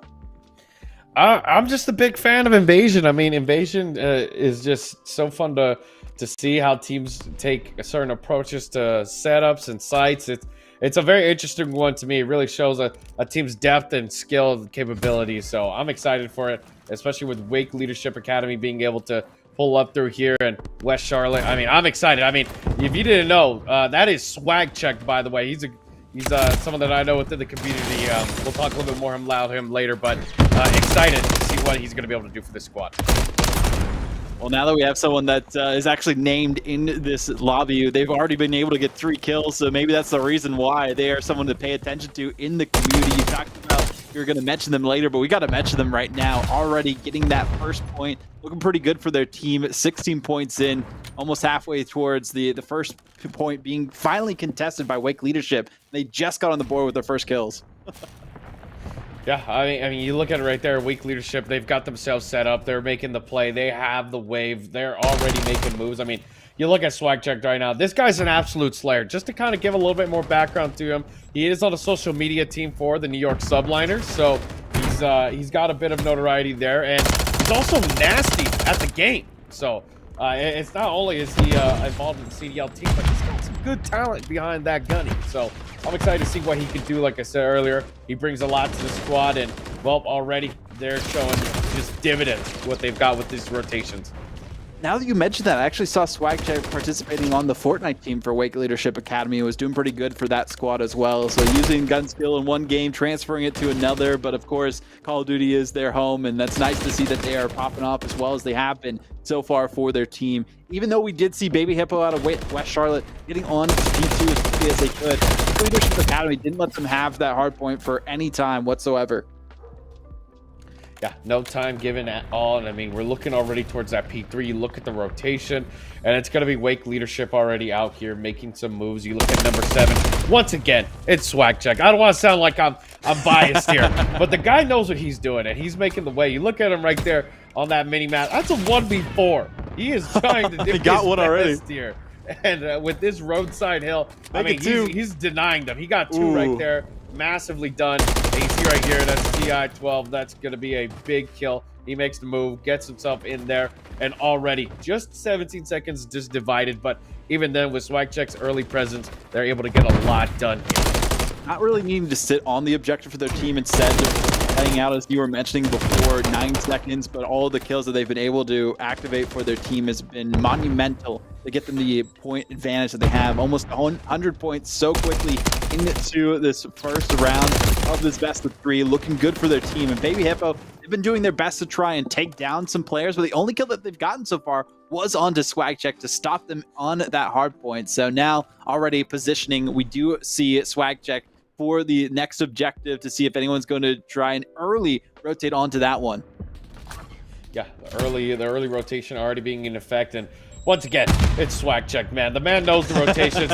He probably sits in that NYSL scrim room, you know, getting some early, you know, VOD getting done, especially with the likes of B-Real and Sender that he's got within his contact list. I mean, he's got the positions, he's got the knowledge. His teammate's gonna go over here to try and help him to hold the time while he goes out there and slays. And I mean, this squad's ready. They're making the plays, they're making the moves, and Swag Check's the one flying and frying. He's a good guy, man. And well, the gunny keeps up with that reputation. 18-6 right now, too. 3 times a multi-kill as well. Finally taken down themselves, and they needed to put a stop to the misery that they have found themselves in so far. 3AM doing everything that they can for West Charlotte, but when one player is popping off, the rest of the team is struggling to follow behind. They haven't even had 10 seconds individually for any of their players on the hard point. That's how dominant this Wake Leadership Academy team has been so far. I mean, this Wake Leadership Academy team is making dividends. They're making plays, and right now we're in that Castle Hill, this notorious hill that is very hard to break, but Swag Check's going to be the pioneer here, the one to try and get in front, but the timing! Oh my goodness, 3AM gets the timing there, gets the position, takes him out, immediately denies them, and in this hill, if you don't get a majority, best to chalk it up, go for the next. And I mean, you look at the dividend right now, they have 100+ points against West Charlotte. So even if you lose this hill, it's not going to hurt too much in the long run. It took all the way until P5 for West Charlotte to really get anything going for them. They had, what, like 14 points leading into that, and then afterwards, Wake Leadership Academy were almost going to go for a full sweep against their opponents of every single point in the initial rotation. But now, back towards P1, seeing who's going to be able to take the initiative this time. Well, of course, it's going to be Wake Leadership Academy. The shots are coming out from West Charlotte. They are putting the work in, and it's a nice look from them so far, but they aren't able to lock it down just yet. Nope, as I say that they do. not able to make some big plays here. That's going to be the side of Wake Leadership, as they unfortunately got upcubed from the hill. And looks as though Zany Baby Hippo, they're trying their best here. They're responding back in kind. And I mean, Swagchuck, he's got 23 and 11. He can't do everything. You know, he's trying his best. He's got his team there that's trying to include themselves along with his pace. And immediately we see that right here with their squad just trying to get themselves back into this driving position, but the kills come through. He's able to grab 2, and immediately that's going to be West Charlotte breaking that century point threshold right now. You can already see Wake Leadership Academy with Ciccone, who's been playing the objective the entire time. 2 minutes and 12 seconds to the name, getting already on a 2, that's P2, ready for it to flip as quickly as they can. The rest of their team also positioning around it. Nobody really holding the point because they know how crucial this is for West Charlotte to try and take this next one. Quickly taken by Ciccone again, as I mentioned that, but they are all alone. 1v4 situation almost. See the shots coming through. Somehow they were just in the wrong direction, trying to distract, so 3AM could take them from behind. But Ciccone with a 2-piece to their name, and they're trying to secure this 200-point total they have been buying for quite some time. Oh my goodness, and that's a 4th streak for Ciccone. Don't count him out. He's not just holding time. This man's got the gunny, and he's ready to play. Ciccone is here to slay. And that's going to be 4 right there. Make that a 5th. Able to grab majority time already. Here comes the 6th there. That's going to grant you that cruise missile nicely in the back pocket. 20 seconds left. They're already heading for that rotate here, Vaudable. And you look at the side of West Charlotte. They were able to show what they can do when it comes to rotations. And they do it again. That is a good question. They're not going to have much time left to do it here. They are rotating quickly on to that P3. You do see Baby Hippo, who's been playing the objective the most for their team, getting positioned there as well to make sure the Wake Leadership Academy don't run away with it just yet in this first matchup between these two teams. But Wake Leadership Academy, they can take their time. They're feeling confident. They know that they have their moment, and they are going to take it. Of course, it's going to be Swagtech to enter in on it to that hard point, secure it for their team. Trades back and forth between everyone, but Swagcheck does still manage to hold on for a second, as we do see Ruby take them down a peg, and now finally West Charlotte are able to get onto the objective. You see though right now Ciccone is able to hold that time, already surpassing 3 minutes. That's basically insanity. And with that, you look. With the 3 from the kill streak and ends the game. It says West Charlotte, but of course, you know, it is flipped. It was Wake Leadership Academy dominating that matchup. Valiant effort though from West Charlotte to turn things around. Gotta give them credits where it is due and their flowers at that. But here we go, the cruise missile getting 3 players out of mission, so they could contest the hard point, and then they could secure the win there. Goodness gracious. I mean, that was a dagger and a half, my friend. I mean, you saw early on, you saw Swagcheck going crazy with the kills, doing a lot for the squad, able to make rotations so easy for them, getting the kills, holding them back. I mean, the guy, he does his best and he does his work. He's a very big presence on the map that you cannot deny. And then you got to talk about Ciccone. 3 minutes plus on that hill. That is insane. Not only that, he was shooting and booting right there, absolutely grooving on those sites. And I mean, when you have a duo like that doing some work, your other 2 players, I mean, they get to sit back, they get to relax, they'll get their kills here and there, but they're doing just the most, just having fun, able to watch just a spectacle go down. And I mean, we as casters get to even witness it. I mean, what's a crazy thing to notice here too? Kills per hill, 4.57 for swag check. Every single time they were able to just frag out for their team, take out more than the enemy team as they came back for it every time there as well. So huge boon for the side of Wake leadership, or yeah, it was Wake leadership taking the initiative there. And West Charlotte tried to do what they could, but it just wasn't enough. They eventually were able to do some things as 3M was able to position, get some more kills themselves, frag out for their team, and then Ruby and Baby Hippo would play the objective for their squad, but it was a little bit too late for them to get started. West Charlotte already had such, or not West Charlotte, excuse me, Wake Young Leadership Academy already had such a lead against them that it was already a moot point at that point in time. So now the next map we're moving to, and game mode, Search and Destroy on Skid Row, between Wake Young Men's and Women's Leadership Academy and West Charlotte. This could be an interesting one. But I feel like Search and Destroy, this is where we're going to see swag check pop off even more so. Yeah, if you're very good with your positioning, if you have what it takes to do what needs to be done when it comes to Skid Row. I mean, we saw last time around with West Mecklenburg and Monroe how Skid Row plays out, the opportunities that are present on the map. And I mean, looking at both of these squads, this is the first time in the broadcast that we've been able to have a good 4v4. Both sides are going to be showing up here, doing what they've got. And I mean, it is going to be a big one because both of these squads know how to fight back. It's not going to be a one-sided fight at all. I mean, we saw a 250 to 124. That is literally just half of each other's points. So these squads are ready to fight. We're ready to watch it. I mean, Skid Row is going to be such an interesting one to see, especially with the AR power that both squads have.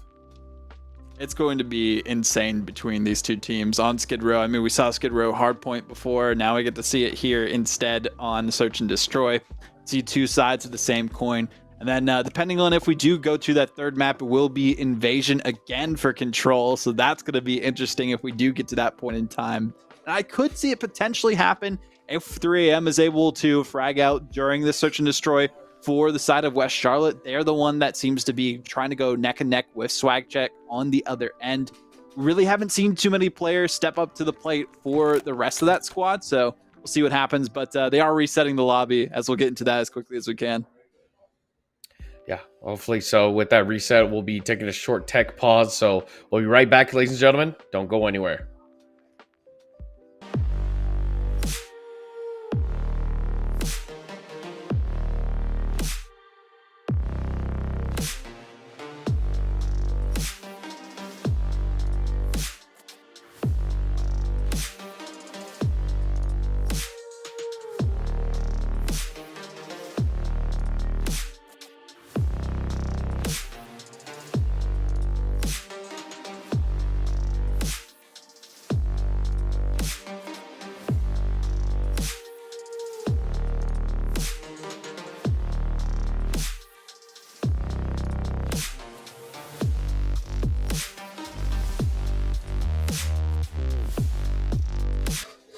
Welcome back. Hopefully you didn't miss us too much, but now we are back on to Skid Row, this time for Search and Destroy. No funny business no longer between these two teams. You talked about Susanna. We got good old 4v4 action. No players left behind. We'll see who's going to take advantage in this situation. You see the NYSL operator skins being used by Wake Leadership Academy, repping and doing the best that they can to showcase their support for their team, but also looking good while they're playing this game. Oh yeah, looking real good, representing the champs from last year, of this year, 2023. But already they go into it. Baby Hippo with the first blood onto Ciccone. Nicely done. The fight for A has ensued, and Zany did see Impala slide across, but that's going to be Baby Hippo who is costed at the venture of that life. Zany's here, goes for the opening shots, not going to get in between, but they're stuck. What? They didn't get one. How is that possible? Somehow they weren't able to kill a single player. They looked both directions. It's like that SpongeBob meme where he's looking at a book, he's going cross-eyed for a second, and they couldn't decide where to shoot. I really don't know what to tell you there. I mean, literally, you just got to pick one. That's it. Oh, that's gotta hurt. It definitely will hurt, but I mean, it's just round one. You get the opportunity to regain, get yourself back into the driver's seat here. But Wake Leadership, we showed right there their relevancy, their proximity all in close check. And talking about getting checked, that swag checked within the first kill onto Baby Hippo. Oof. And already off to the fly we go. I mean, into this garage, into the play, and Zane's gonna go follow up with the nade, clears the room, want to throw a stunt, and triple check. Making sure nobody's there. Triple and quadruple checking, but as soon as they go into the room afterwards from checking, well, they gave their position away. That was a great shot coming out from Swag Check. Did see a player go down on Wake Leadership Academy. That was TI-12. Fortunately, no calculations coming through on that graphic calculator this time. West Charlotte, 3M, and Ruby taking their time on the approach, and nice looks from Impala. It's not just Swag Check who's popping off this time. All the rest of the team doing all that they can to get this victory, and there goes round 2. Very nicely done. Round 2 will go to Wake Young Leadership Academy. And, well, I mean, we saw right there a big thing to talk about was that proximity that these players are playing with each other. They're not letting one go and ego chow all by themselves. They're following up. They're sliding through with each other. I mean, you saw right there that convenience store challenge was just immediately Swag Check following up first, then his teammate following up right after. That's just the way you got to get it done in S&D. You got to be able to move together, get it done, and get these kills. Because if the first one goes down, you immediately follow up for the trade, and you're back to that true neutral. But in this instance, both of them were shooting, and they were on all nines. That's exactly what we saw happen in the first round, too. Just in an odd position for Wake Leadership Academy, but lucky for them, the last player that was remaining for West Charlotte couldn't decide who to shoot exactly at. We do see some shots coming through here, and Ruby is able to take down TI-12 again. Second time they've gone down first for their team in a row, but Renetti not going to work out in the favor of West Charlotte that time. But they do have the advantage. They took down with Swag Check. That's going to help them out a little bit here, but Ciccone with a good bounce back on the Baby Hippo. And Chiccone's here still, so you do not lose all your shooters just yet, but it will be a 1v2. Going for the shots, and oh my goodness, wow. They just absolutely corner him and taking a page out of each other's books here. They play together. They get the kill. They make their way. And now West Charlotte put themselves onto the board here. Very nicely done. That's some aggression that we wanted to see. We wanted aggression. We wanted movement. We wanted tactical movements. And that's what we got.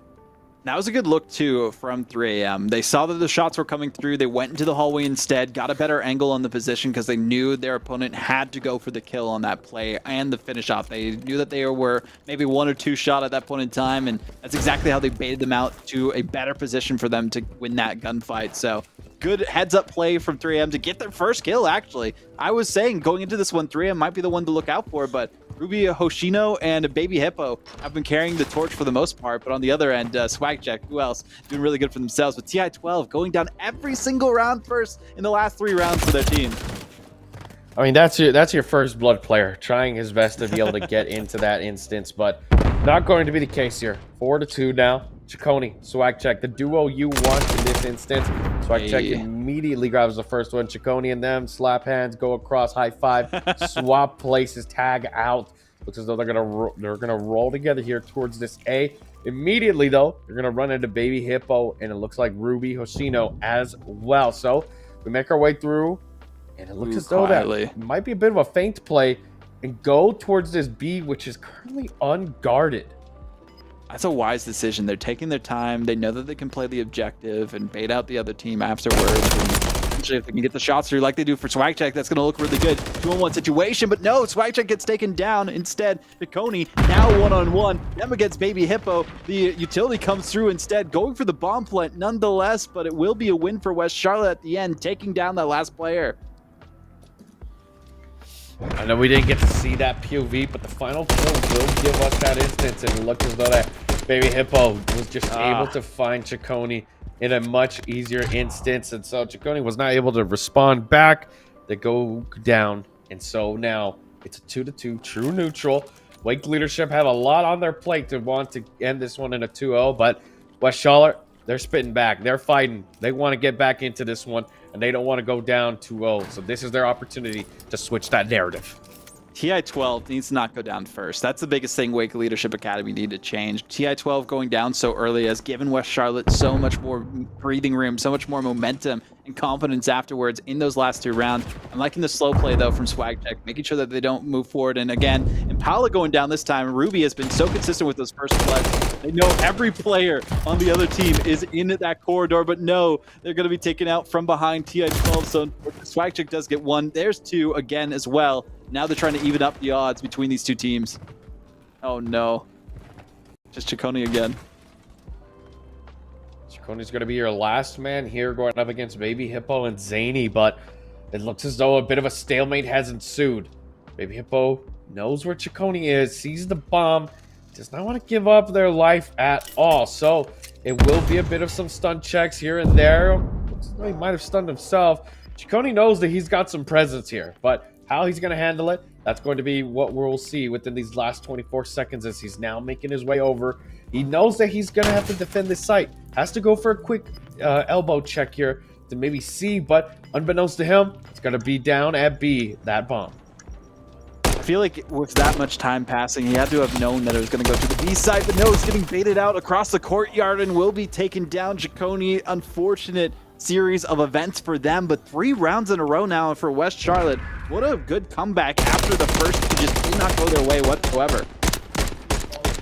Indeed so, and so West Charlotte will be able to grab their 3rd round in a row. Yes, ladies and gentlemen, that's right, 3rd round in a row. Weak Leadership had some great opening instances, but right now, with a lot of mistakes being made and manpower being the biggest emphasis that we have in this one, it seems as though they're not being able to get their nose above water. So another opportunity, another day, another chance to redo this.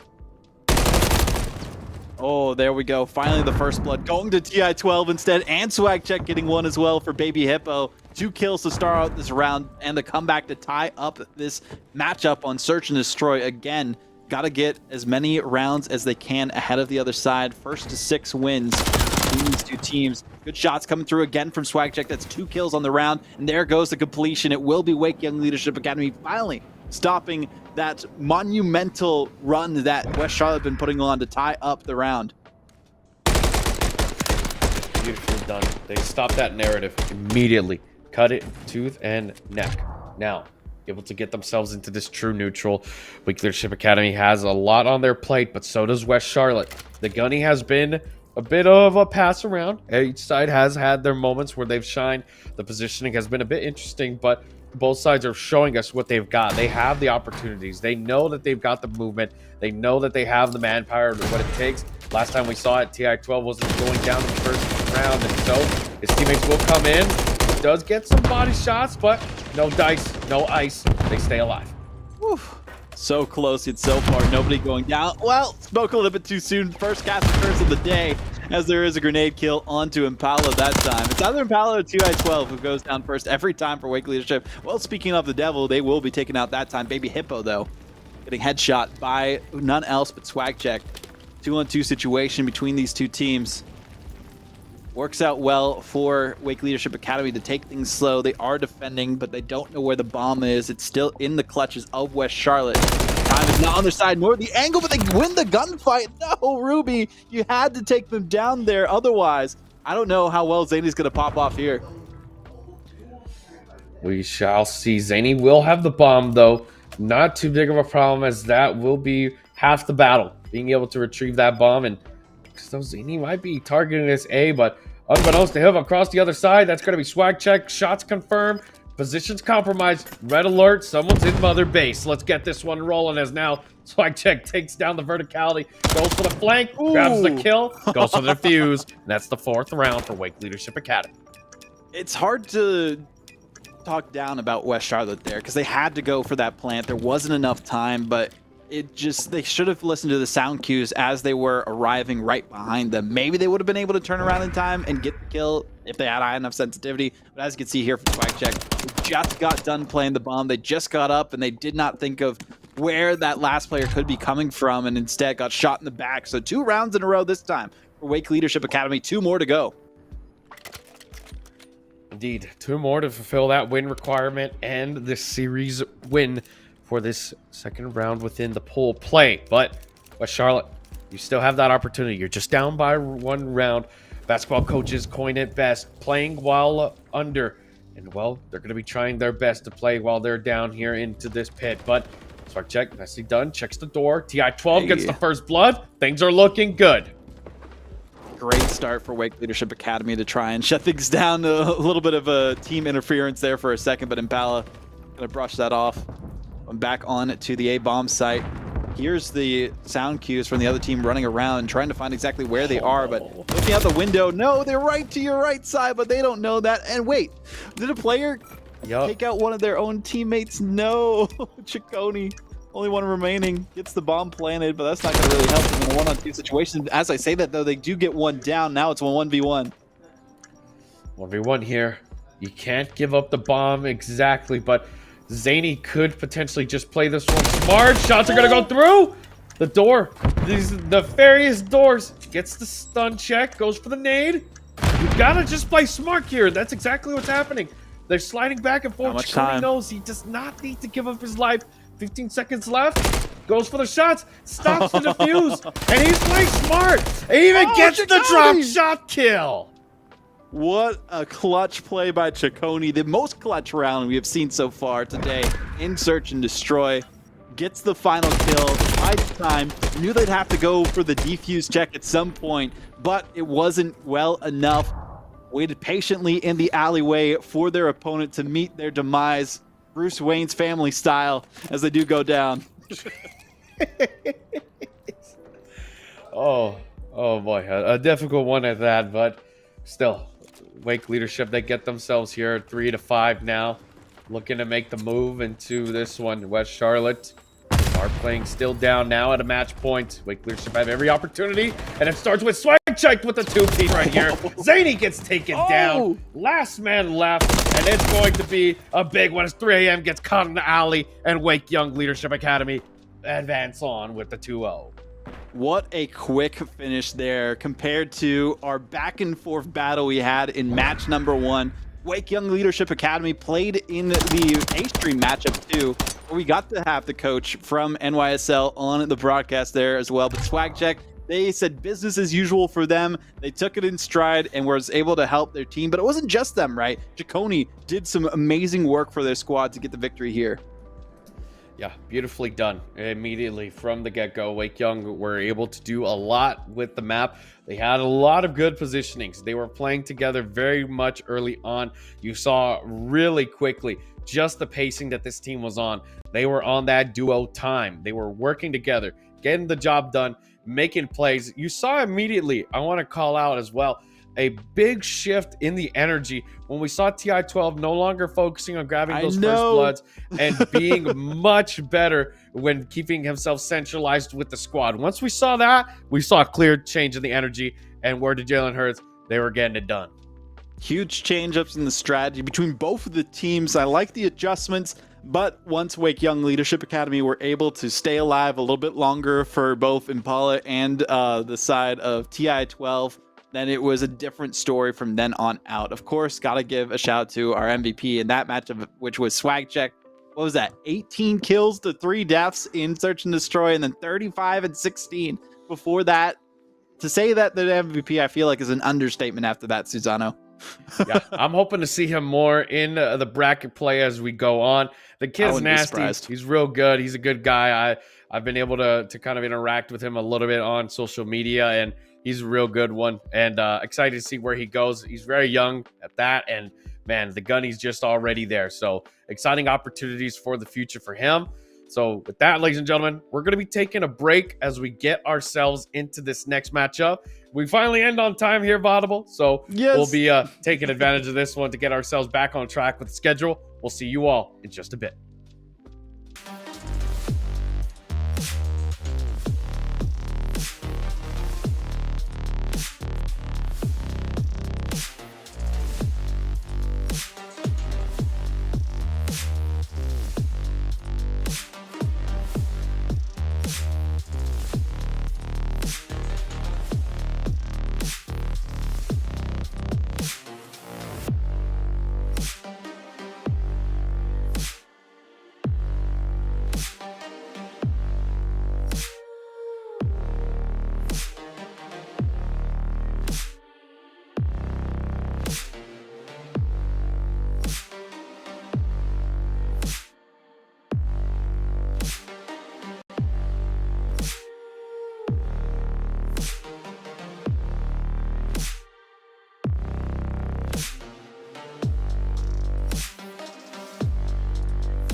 Welcome back, everyone. It's Skid Row Hardpoint. Skid Row seems to be the fan favorite map for the day, but we have Rocky River versus South Mech. Rocky River currently up 2-0 in both of their series that they have won so far. South Mech played one so far today too, and that was also a 2-0 victory. So these are likely the two best teams in this group battling it out for the #1 seed going into the bracket stage from that specific group. It's going to be a good one, Susano. Batch with a two-piece too. My goodness. we are flying and frying at all-time highs right now. These squads are moving through, and my goodness, I mean, you can see it. They are here to play already with this huge opener that we just saw between both of these squads. South Mech's going to be able to get themselves into the driver's seat. 12 seconds, but we have to keep moving. That we do. 12 seconds into this one. Rocky River, all 4 players on the hard point. Plenty of time to hold on to it. Grenade, utility, stuns, whatever you need to put onto that hard point to initiate onto it, you got to do. But how much time remaining? Rotation was trying to come out, and there are kills going back and forth between both teams. That seems to be the way that this game is going to go, and likely when you get to it, once you get to that search and destroy, that's how it's going to go as well. And looking at it right there, that was a nice little 2 opener right there from Sixes. He is making some moves. Striker in hand, but gets caught on the reload. It's going to be the one to get aggressive here. The assassin ready to move, taking names, and absolutely slicing heads right here. That's going to be him and Acer, who are able to grab those kills. Fashion nicely done with the AR work. And they are holed up here. They're holding it down, able to just make this into a bunker hill and not give anything yet. But you see right there on the side of Rocky River, there's 22 seconds left, yet the whole squad is going for this attack. Making sure that they have everyone working together in tandem to try and take down the other team. No player left behind, but this is so hard to really get onto this hard point, but eventually they were able to take down everyone, and who else but Air Dope able to do the work for their team. 8 kills, 3 deaths. They are the Slayer on the South Mech squad. Here they go now. 50 seconds left into this alley hill. Air Dope nicely done with the 5 spree, but will get taken down immediately. No fun for them. So already they go into this one, making some fast movement. Sixes is here. Good for the discipline, but not enough to be able to get a kill. So that will be able to deny them. You see right here, they're moving left and right. All the players in the hill are manning their battle stations and making some big plays. 22 seconds left. We go for the rotation. South Mech, we got to make some moves here. We got to be able to get back into the driver's seat. That we do, making sure that South Mech can take control of the situation. Rocky River have not dropped a single map so far, and you can see why. Air Dope doing everything that they can to get onto this hard point, make sure that it is locked down against the odds, but they're only getting the tail ends of every single hard point that Rocky River is giving up to them. It doesn't matter if Rocky River gives up just a few seconds here and there. They have such a monumental lead so far, 70+ points almost now, and Rocky River, they are looking to hold on to this with a strategy that is as sound as can be. Acer looking good, but they are taking off the site. Arctic now holding on to it and can get as best they can, but Omen the bot has an angle onto the window, but still not really able to take anyone off the site. Not anything yet, but Omen will be able to get a nice opener right here. They're starting to fly through. This is a problem with this hill. You got to go from the top angle, and with all these players in, Fashion gets pushed out. 20 seconds left, and I mean, this is good time, but the rotations need to be in effect. You got to start thinking a little bit more forward here, gentlemen, and already Rocky River, they're trying their best here. They're still trying to fight this one at that, but you look at the proximity of the next hill. Well, we got to strap on our hiking boots and get moving. Rory's Heart here tries to go for a bit of a top-down play, but off the containers we go, and already this is just a ballroom blitz. Oh, team kill as well from Arctic onto Acer. That's not how you want to try and initiate onto the hard point. Bad positioning, and well, happens to the best of them when you're shooting and then your teammate runs right in front of you. Nonetheless, another team kill the other direction though. Firelick with the grenade on the Sixes. South Mech, they have almost everyone on it to that hard point site to do the best that they can. This is the quickest that they've been able to lock it down for a second, but as I say that, the cruise missile comes through and gets a 3-piece onto all of South Mech to clear out that hard point. And there they go, 81 to 120 now into this one. Rocky River still able to hold a deficit in terms of their points against their enemies, but South Mech are slowly but surely making their way back up, all ready to go. It is going to be a South Mech rotation that is ensuing, but the fights go through. Fashion, Rory's able to grab those two right there. That's a big one, leaving one player left to try and respawn. And look at those spawns. They're spawning real close in interval here. We reset the set time. It's on to set 2. Fashion with another 3. He is just farming them. He knows where they're coming. This is good spawn knowledge out of him. Fashion just has downloaded the entire enemy team's playbook and knows where they're going to be before they spawn into the map itself. An 11 kill streak to their name. Thank you, observers, for switching POV to them, because that's what we need to do. But Airdope, the other direction, takes up the rest of his team, so they take entire control of the hardpoint. And when it's one player versus entire squad, not really too much they could do in that situation. As we watched happen right there, there was nothing Fashion could do to hold on to that objective. Instead, now it's being brought much closer for South Mech, try and take the lead away from Rocky River, but it's going to take more than just this one hardpoint position. It's going to take quite a bit. 114 to 147 right now. Rocky River will now break that 150-point threshold. Shots go through, and Six is able to get victorious with that chow. Nades are going to be coming into this hill now. No trophies in sight, so we're dealing with all the artillery in its glory. Rory knows that there's somebody here because of that last contestant within the hill, and they're fighting tooth and nail for it. Nicely done, but Arctic, unfortunately, is going to be the one to take those kills. Still, teamwork is there, and a top-down ninja! Wow! On the side of Sixes, but it's Fashion who takes him out. Couldn't do too much at the end of it, but Six has held on to that site for such a long time, and now South Mech still having control of it for the majority of this hardpoint position.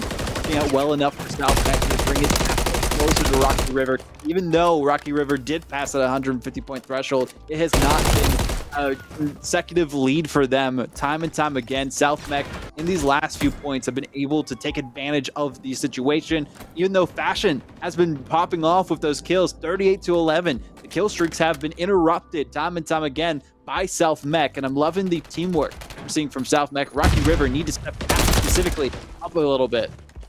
Yeah, the teamwork is being a big dividend and a big individual variable that we're looking at, but I mean, goodness gracious. You see these pop-out plays like that. Arctic with the massive 3 gets a huge step hold into this conversation for his squad, and playing with the doors there a bit, going for some door breaks, but it's no problem. Airdope's here. He's getting aggressive. He's getting a bit of some gusto in his gun, but he's got him locking.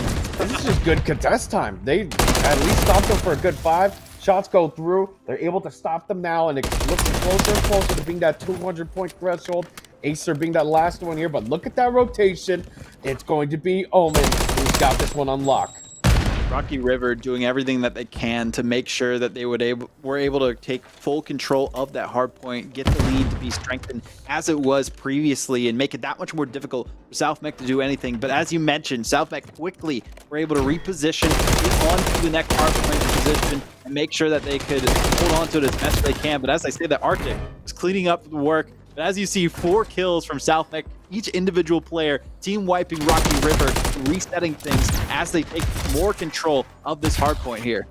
Control is going to be a huge talking point for just how well they're making their way through. Fashion's here getting some pre-fires in, able to grab that last 17 potentially, but Sixes denies it. They go for this last-minute chow. They do not want that deficit to grow any further. Still, no teams will be able to win off of this scrap time, so it comes down to a literal just last-minute rotation, and that's going to be between 6 and 2, and Airdope loses that fight. Fashion stays alive, 45 and 15. This is crazy numbers that we're dealing with here.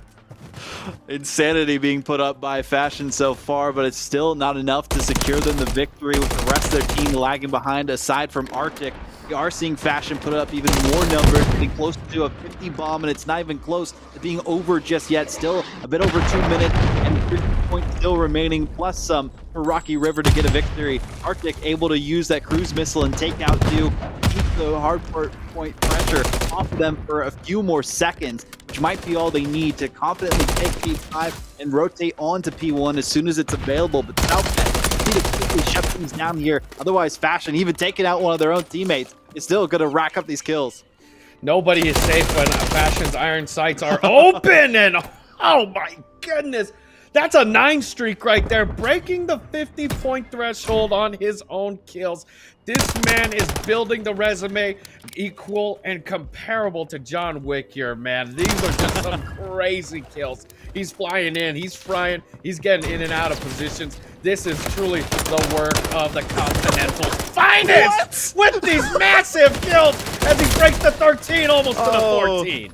Eventually went down, but as you mentioned, legendary performance, John Wick style with the pistol, clearing the room left and right with the Renetti, putting up the numbers, 58 and 16, 223 points, but finally the hard point is contested between both these teams. Omen, the bot, trying to do all they can, and not really a bot to their name. 19 kills, doing the best that they can to try and take out the other team, but Sixes and Omen, the bot, are able to get dumb kills onto the other squad, but it's trades back and forth between these teams, but the control of the hardpoint still in the favor of South Mech, and that's the big difference here. Now it's up within 1 point, tied up completely, going into the next position. It is easily taken by Rocky River. See how long they hold on to it, and if they can win off of this. This needs to be a permanent hold here. Fashion, absolutely insane. 62 and 17. Cannot let that record go down without a W cemented behind it. So you see right here, corralling these players toward the container. He's ready to fry. Grabs one, looks for the second. On a 5 streak right now currently. He's got a cruise in his back pocket that he can easily use, but it's no worries. 250 to 223. Wow. And South Mech with absolutely insane plays to win it. Specifically Fashion, but also the rest of his team just holding on to the hard point. 64 and 17, 10k plus damage, and the final kill for Fashion. I don't know if we're gonna eclipse that at all, but that just goes to show how dominant Rocky River has been so far, and is likely because of Fashion. I mean, we saw Pine earlier do some absolutely insane things when it was down to a 3v4, but I think someone's going to give him his run for his money if we see a potential matchup right there. That was absolutely insane. Just crazy amounts of ferocity, aggression, tenacity. All of it was present in each and every one of those plays. Now, here's the thing. You could go on your killjoy all you want, but when it comes down to the score, boy, did it look a little scary. At one point, we were even at a true neutral of 223. And with a stat line of 62 and 17, that should not be evident in the points at all. So we need to really reset, because even if you're getting that many kills, you've got to be able to play the objective a little bit more attentively. One thing we do know, if the Search and Destroy is won by South Mech, Fashion's just going to kill everyone on the other team before they can do anything for control, based on what we saw here alone. I mean, that's 2 rounds, 30 kills, basically you would need for that. Arctic, of course, got to give a shout to them. They were that second man for Fashion to rally behind, and then we saw the objective being played by Acer for the most part, and Rory's Heart there as well. But on the other side of things, Omen, objective play, huge boons for that team specifically, also decent in the kills, then kind of even between Sixes and Air Dope. Fire Lyric, I feel like they were just trying to get some information on where Fashion was, because I feel like if I was the bottom fragger on my team, that would be my goal, is to make sure, hey, this is the person that's killing everyone, this is where they're at, and I'm going to make it a hard time for them to stay alive and stay on those hard points. And it was evened up, as you mentioned, 223 to 223, but that final hard point, the early rotation is what won them that game. Yeah, I feel like it was a moment of sober reality where we realized after all the fun and all the parade and balloons and fanfare secluded and kind of died down, that, guys, we need to get ourselves back into that hill. And so that's exactly what happened. We saw that fast call made. Hey, let's get this rotation. We'll all move through tunnel, get ourselves back into the position that we need to be able to corral these players. Because, I mean, just Fashion's presence in a forward operating position right there was able to corral them towards containers. That's at least a 5 to 6 second buffer time before they can even make it over. So you grab that. You remember, you're at that 232. You give them at least 6 seconds. You're already towards 240. The slays go in. They stop them. The respawns go through. Game, set, and done. And that's just beautiful tactical work at the end of the day. Beautiful play across the board and a beautiful game between those two teams. And we called it going into this because neither of them have lost a map yet. But that was the first time we have seen South Mech go down by one themselves. I believe they are playing their final match after this one later on. But nonetheless, a great start for both teams. Rocky River, one more win here, this time in Search and Destroy, to go completely undefeated, not dropping a single matchup against anyone in their group. A dominant performance, to say the least, and similar to what we've seen for Wake Leadership, but we've never seen numbers of that sort in those first few matches. Again, this is our last match for the night, just based on time, and we're sticking with High Rise for the rest of it for Search and Destroy and Control. It's going to be a good time to end off the night, Susano. It is going to be a good one indeed. And so here we go, already off to the races into the High Rise. An exciting one at that. Fashion, the opener, typical play out of him, just aggressive as ever. Grabs the first. Air Dope able to grab the swap there. And now it's a 2v3. And Rocky River, well, they're trying to get themselves back into position here. Acer, nicely done. Fashion's here to assist. And, well, Air Dope being your last man with the bomb already secludes half the battle of having to go retrieve it. So he's going to maybe try to go for this B plant, but Fashion's aggression and his teammates' positioning stops. The compromise has been given, and they're already making their way. They shoot through, and that's going to be a big round win. Big boom for the victory. I believe that's 3 kills over to Fashion. We'll see once we actually get back into things here too. And yes, it is.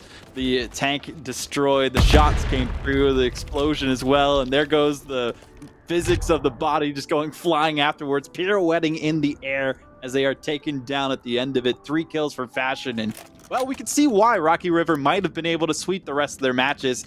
Fashion with 3 kills just in round 1. Pretty evident after the 65 kills, or 64, excuse me, we saw last time in Hardpoint. Indeed so, and I mean, there we go now already into this second round, and Fashion's got the bomb in hand, looking to get himself into possibly A, but a bit of a stalemate as we start to move back, but Sixes nicely done, gets the opener, Arctic gets the Oiler explosion, and Sixes responds with the trade. That's a massive kill right there. And they even take out Fashion and stop his streak. Huge kills from Sixes. I think he took all 3 players out on the other side, but now we have Arctic, the second best player that we saw from that last map. So now need to see what they can do to clutch things up for their team. Looking to take things down a peg in this 1v1 matchup. They spotted them, but they're not going to go for it just yet. Wait till they're in the mid lane, and that's where they're going to take them down. They have a better viewpoint and a better chance, and that's exactly what they do. And South Mech played very smart there, specifically Arctic here. Saw that he had the position, did not get Trigger happy. Trigger discipline at an all-time high, waits for a better positioning, gets in front of his face, absolutely slays him out with the Rival 9. This is just perfectly done. This is great fundamental Call of Duty, VOD. I know we were talking about earlier at the beginning of the pre-show when it came to what can we expect out of these players, but just seeing fundamentals like that at an early age shows me some good signs and some potential green in their career. That it does. And a reminder, it's actually Rocky River on the right side, South Mech on the other side. We'll get the overlay fixed as quickly as we can. But nonetheless, the way that Fashion, Acer, Arctic, and Rory's Heart have been doing, they're just trying to pick up where they left off in that last matchup on how they performed there. Nobody really taking the initiative. As I say that, Acer was the first one this time, and the drop down from the helipad for Sixes. A nice look from them, and Air Dope picking up a kill onto Acer as well. So good looks across the board. 3v2 situation between these two squads. But apparently it is South Mech for the other team. So South Mech, instead of Rocky River, excuse me, was the one who won that last round. I was about to be really worried if it wasn't the other way around, because I did write down for South Mech winning that map one. So glad to see we have some you know, order to the chaos. But no worries, talking about order into the chaos. It's now a 2v2. shots go through. Omen's able to stop Rory, and now it's Arctic versus this two-man.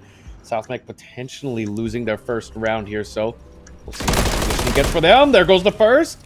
6-0, that's going to be the cruise missile. Shots go through, but not going to be the round for South Mech, as now Rocky River get their first. And though, to note, there is a cruise missile in the back pocket right here now.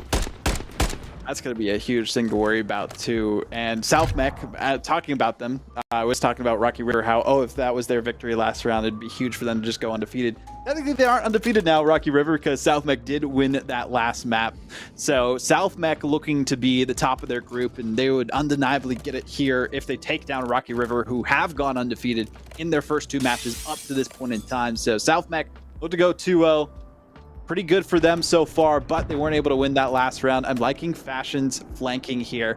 Knows that not really many people check this position, especially in S&D, but as I say that, there is somebody right behind the building, and they take them down a peg, make it difficult for anyone to come out from that situation alive, and there goes down another player. Fashion looking really good for the future, being traded out. Fashion also looking good with another kill yet again. Fashion gets another one, but all of their teammates keep getting taken down one by one. 6s versus Fashion in the 1v1.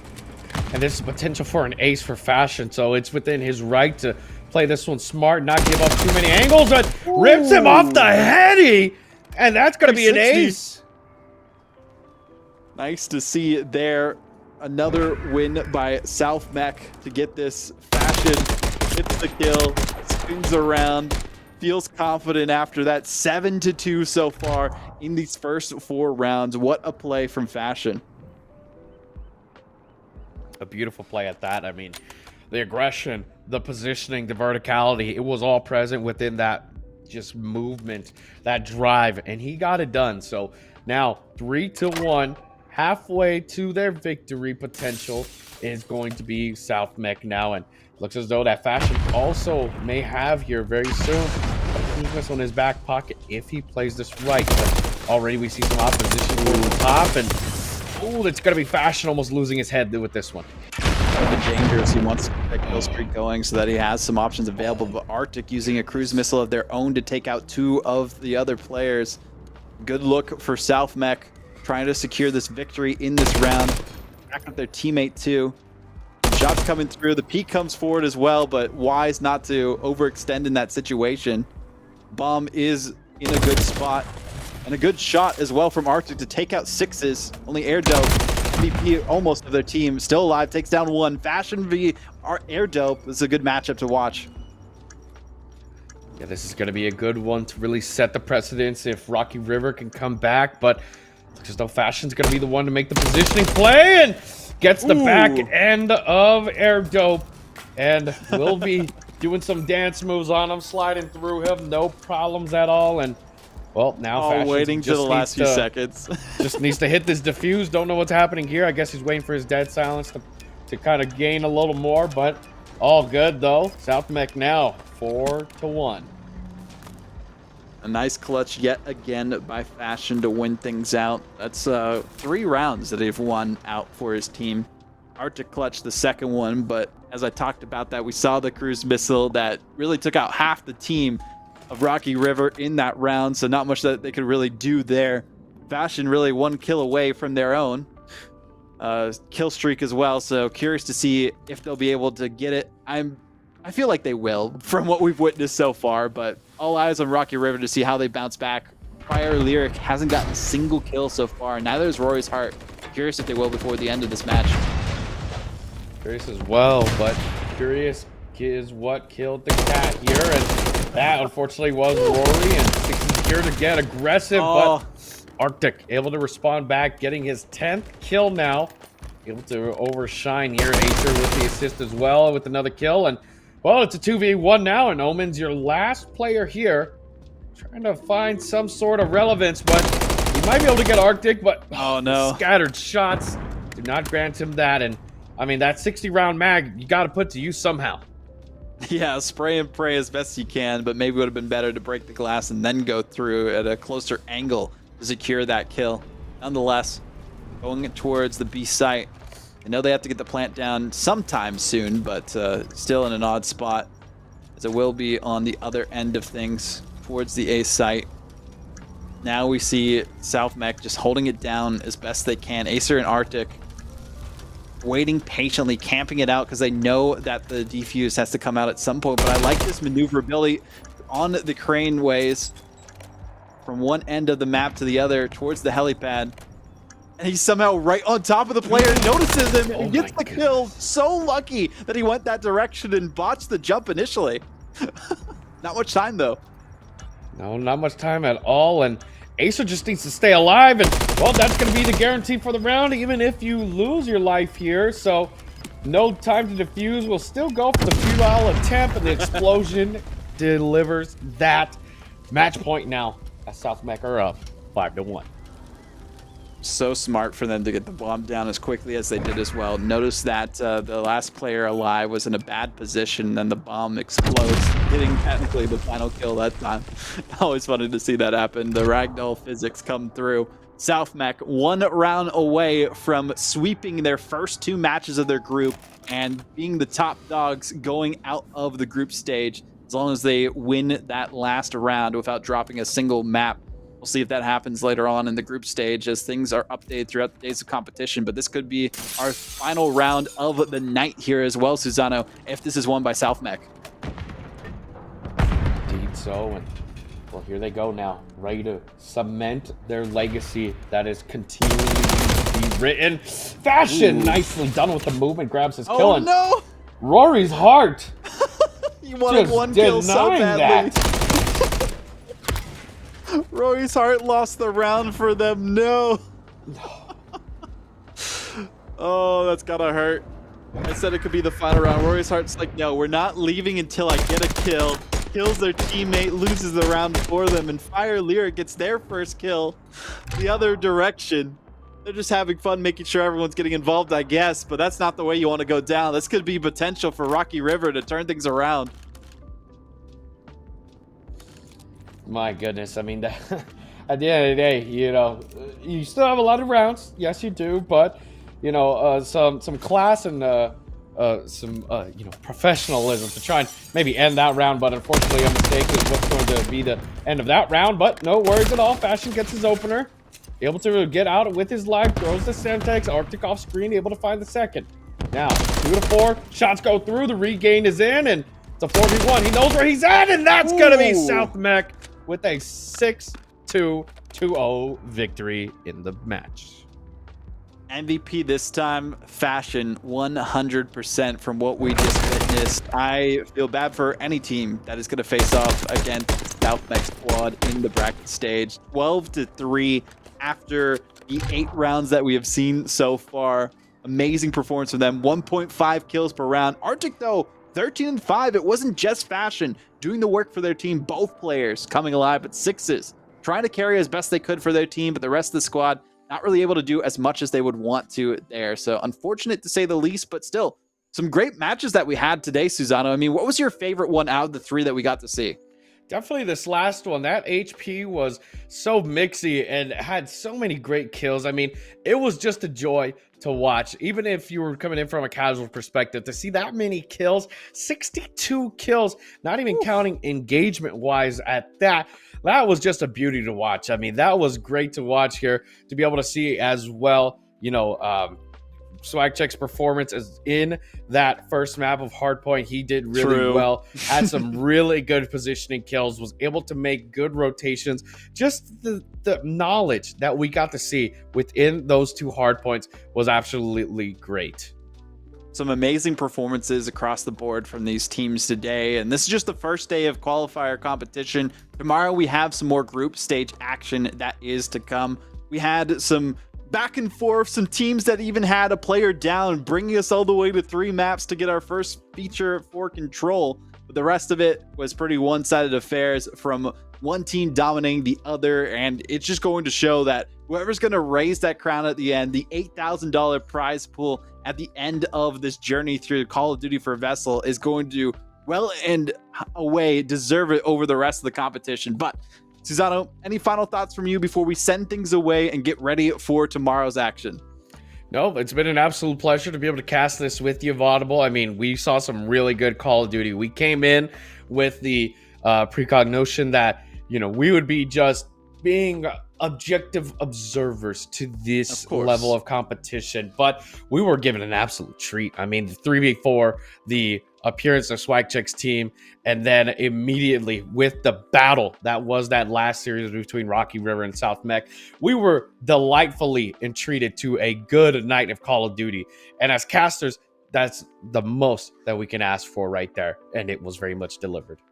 That truly is. Well, thank you everyone for watching the B stream here. I believe there's still some action going on the A stream across the way, so make sure you are tuning in to the final match of Wake Young Leadership Academy that is going on VESL, GG, YouTube, and Twitch. Still some quad stream matches that'll be happening after this as well. So if you want to see your favorite teams that are competing in these VESL high school qualifiers for some Call of Duty, those are still going on YouTube as well. But that's all the time we have here. I've been Votto. We've had Susano. We've also had our lovely producers from VESL here in the background, Risk and Reed on the observing, and Blake here with producing. And we'll see you again, same time, same place tomorrow.